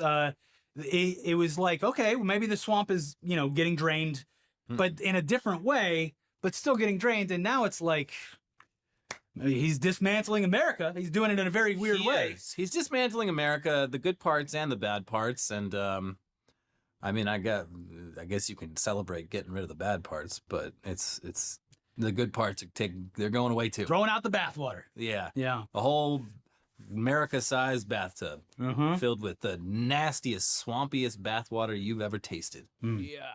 Anyways, that's... All right, let's find the JD Vance. However you book your car, first check Kayak to compare hundreds of travel sites. Then do what people do. Recheck sites Kayak already checked. Check routes. Oh, we have a lot to get to on this episode of News Dump, including the proliferation of one of my favorite... America's #1 ready-to-eat meal kit. Okay, back to the news now. And if you have spent any amount of time on social media, specifically in the past few days, you have probably noticed a massive influx of bizarre-looking versions of Assistant to the Vice President, J.D. Vance. What are you talking about? That's just what he looks like. J.D. Vance. Yeah. What does he actually look like? Because nobody knows. He's got cheeks He's like got a chipmunk. those plump, rosy cheeks. He's got those big old bug eyes. He's kind of got a sweaty sheen to him. That's the JD Vance I know. He's bald like an egg. He's hiding so many cryptocurrencies in those cheeks for later. Yeah, I don't know what you're talking about. Well, it appears as though JD Vance has become the next evolution of Pepe the Frog, basically. That's all I can think about. We went through the trauma of having Pepe turned into a Nazi. So this time we're taking someone who's already a Nazi and making him Pepe. Yeah, we're turning him into a joyful experience. Yeah, you can't milkshake duck this JD Vance because we already know he sucks. We know, and that's why it's funny. Yeah, it's like Pepe the Frog, but instead it's embraced by the left instead of how Pepe was repurposed to fit the ideology of the alt-right white nationalism. I think everyone, regardless of your beliefs, can enjoy a JD Vance. These JD Vances. Every new one I see brings. I almost hurt myself at the gym today because I was between sets. I was doing some chest presses and I was looking at these JD Vance memes and I saw one that just killed me, and I'm like, all right, the minute's up, time to go. And it was dangerous. Do not look at JD Vance memes at the gym. Or while operating heavy machinery. Don't do it. There was the one where he has the curly hair, and then someone made it 3D. Is just absolutely fucking incredible. So good. But yes, so far, the JD Vance memes haven't had the same reality-altering effects. But time can only tell. JD Vance is very online. We're just getting started. They are hilarious nonetheless. And you can rest assured that JD Vance has actually seen these. Yeah. And is probably very annoyed by them because he is habitually online. Officially, though, not mad. Yeah. Officially, he says he's not mad. And that was definitely really funny, actually. Yeah. I am in on this joke. Anyways, he is always online, especially on X, where he also does, of course, his banking, his takeout, and his laundry. Now, earlier this week, Vance actually replied to someone who was justifiably talking shit to him online, and apparently he assumed that guy's actual name was Jeff Computers. Oh, wait. Allah Liker, Guns Muslim from the A-Lab podcast, Tarek. Oh, I love this guy's great. So that led to widespread mockery for hours, and the hell dude. Yeah, the Jeff Computers account then changed its name again to JD Vance was a DEI admit to Yale Law. I mean, that's he's a lawyer. They're both lawyers. This is a lawyer joke. Yeah. But the A-Lab podcast, great podcast because all of the hosts are actual working lawyers. So they release like one episode a year because they're all busy, which I appreciate. Yeah. They only put it out when they got the material, and you know it's going to be a good one. Yeah. Anyway, this interaction, coupled with J.D. Vance's big boy chest puffing against Zelensky last week. Have you even said thank you? Yeah, you gotta say thank you to the president. Thank you to my daddy. He was very nice to you. Yeah. Plus, the existing constant babyface edits of Vance that have appeared online ever since he entered the national spotlight as Trump's pick for vice president. It all boiled over this week, and it resulted in an absolute flood of J.D. Vance memes and edits on a scale that is rapidly approaching Wojak levels of variation and spread. I even fired up Photoshop Day to make one of my own. And I'm pretty proud of it. Yeah, I put his face on the Costco kid. He's holding a chicken bake. I hope that the momentum doesn't slow down because within a week we are going to have thousands of different JD Vance. It's so good, and you know the real heroes are the ones doing the actual face edits. Yeah, it's very easy to take one of the existing faces and just put it in a new scenario. Well, the people who are liquefying the face. A lot of people are doing like Facetune and stuff, but yeah, it is. Like any good meme, it is taken and repurposed to an infinite degree, getting funnier and less referential to the original as it goes, which is what makes it even funnier. Because as we get to, at some point, people are going to go like, what does JD Vance look like? Some of these, it is almost unrecognizable. Like if you didn't have the like midpoint, if you hadn't seen the previous memes, if you were just seeing the latest ones, you would not have any way of knowing it was JD Vance. For real. Your only reference is a previous meme. There are literally so many edits of the vice president that one Twitter user correctly exclaimed, in 100 or 1,000 years' time, historians will be unable to say for certain what JD Vance actually looked like. Was that one attack? That's a nice looking JD Vance. Attached to the picture of him with long hair. That's the only difference. It's like he has long hair and he's a little bit more of a defined jaw. He actually looks pretty attractive in that one, like as far as like a male. Long hair at the State of the Union. Now, writing for Gizmodo, Matthew Galt put on his hazmat suit. He took a deep dive into the world of Vance memes. And much like many of us did this week, he also created, or just for his part, collected just dozens and dozens of My rare favorite JDs. are the screenshots of people's camera rolls where it's just like people have like 100 of these saved on their phone. I have so many of them. I've shared so many of them. It's incredible. So here's some of his reporting. Links to articles are always down in the description below. Maybe you've seen them. There are new ones every day. The bearded vice president bloats. His eyes grow huge. He's a carnival grotesque. His chin widening, his shape contorting. Often he says, please. Please. It's the image, the one where he's leaning forward and his face is so round. And he's like, it's like he's got the little spinner on his head. There's one where it's like the viewpoint, like from Zelensky, where he's leaning and he goes, "You didn't even say please to the president." God, I'm obsessed with these pictures. I have dozens saved on my phone and hard drive. There's goth JD Vance with a giant lollipop. JD Vance as a dying Darth Vader. JD Vance as a nuclear explosion, and JD Vance as Chicken McNuggets. Oh my god.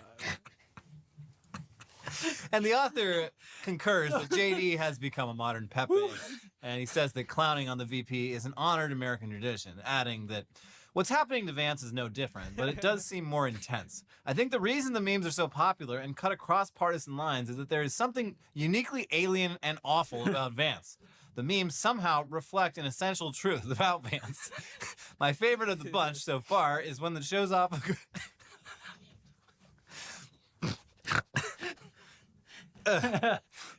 My favorite of the bunch so far is one that shows off a group of the chubby caricatures. And yet a trace of the true self exists in the false self, the meme reads. God. This is the heart of it. I imagine the vice president's soul is putrid, a barren and vile thing. The memes show me a small fiction that speaks to a deeper truth.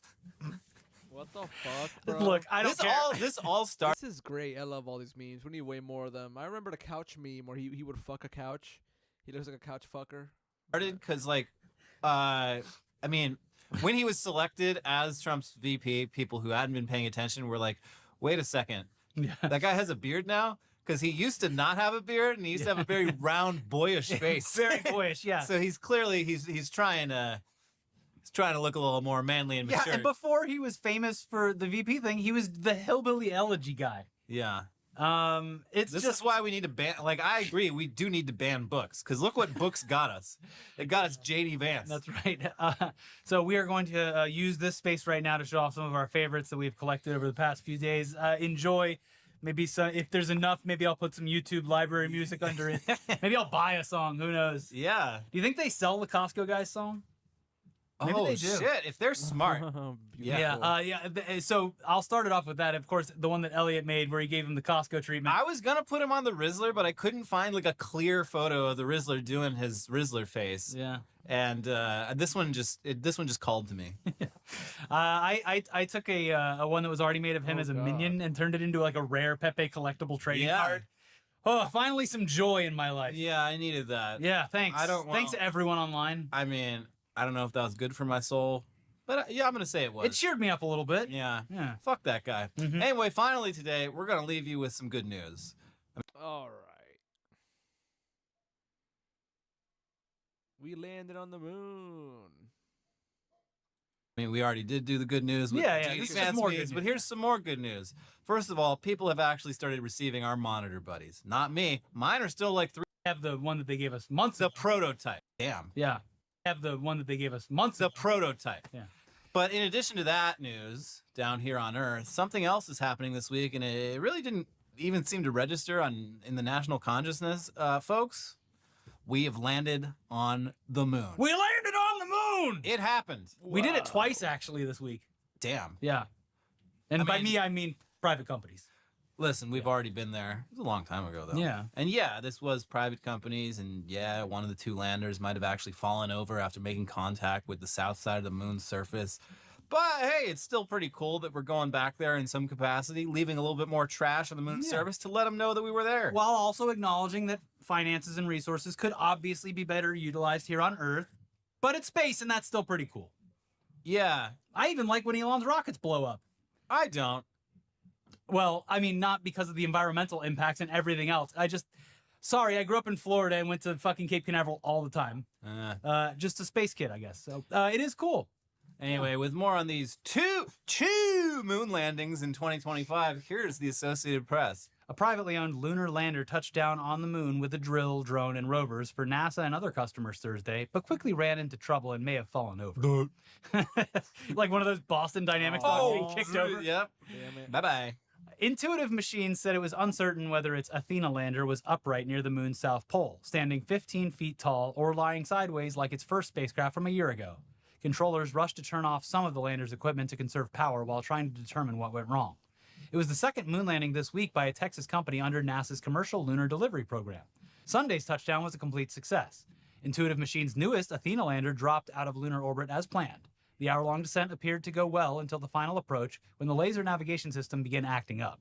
It took a while for mission control to confirm touchdown. They've had 2 landers fall on their sides. Like, the fucking BattleBots people solved this shit 20 years ago. Yeah. BattleBot gets knocked over. Yeah, you put a lever to Put a lever thing on the side and it will lift itself. Yeah, it goes bloop. Yeah. Back on its feet. Hire the BattleBots. Yeah, we need to send a BattleBot to the moon. We need to start fighting Beyblade style on the moon, too. Yeah. Hours after the landing, Intuitive Machines CEO Steve Altemus said there was conflicting data about how Athena landed and whether it was on its side. The lander was near the intended target site, but a sweep by NASA's Lunar Reconnaissance Orbiter in the coming days will confirm its position and orientation, he said. On Sunday, Firefly Aerospace became the first private entity to achieve complete success with its Blue Ghost lunar lander on the northeastern edge of the near side of the moon. A vacuum already has collected lunar dirt for analysis, and a dust shield has shaken off the abrasive particles that cling to everything. This week's back-to-back moon landings are part of NASA's Commercial Lunar Delivery Program meant to get the space agency's experiments to the gray, dusty surface and jumpstart business. The commercial landers are also seen as scouts for the astronauts who will follow later this decade under NASA's Artemis program, the successor to Apollo, which I would say probably in jeopardy it's going to end up being a SpaceX thing because Trump's in office. Yeah, I wouldn't And Elon's rockets keep going boom. I don't know. I wouldn't set aside plans. Yeah. Still, I love space stuff. And I just finished that book, Challengers. I mean, obviously, about more things going boom. Challengers, love that movie. Yeah. No, Challenger. I love the tennis, Zendaya, she's so hot. Challengers, tragedy and heroism at the edge of space. Anyways, great book about the failings of the space shuttle program. Still, very cool. I like space stuff. So you like when rockets blow up, is what you're saying? Well, years later, I like reading all of the history about it. You like it when women astronauts I plunge don't. into the It's sea. very tragic. Die. Obviously very Wow. tragic. But a great book. Rockets that survive, rockets that don't. Doesn't matter to me, Ricky. I just love rockets. Whatever they do. Good ones, bad ones, deadly ones. I just love them all. Oh, those big flames. I didn't die. I got to see a nice big boom. I have wanted to go up to Vandenberg and watch one. Anyways, one day I'd like to see them do the landing. I would like to see a rocket. Well, they gotta not blow it up one of these times. It is odd that like they're doing the astronaut quote unquote rescue mission and then like it's like a rocket blew up a second ago. Anyways, we'll have you back here in no time. I know it's not the same exact missions, but yeah. Just a little weird. Anyways, or fucked. Subscribe to your boys Internet Today. Internet Today. And I love you guys so much. Thank you guys for watching. I hope you guys have a great day, a great life, a beautiful life. Have a beautiful life. And I'll leave you guys off with this.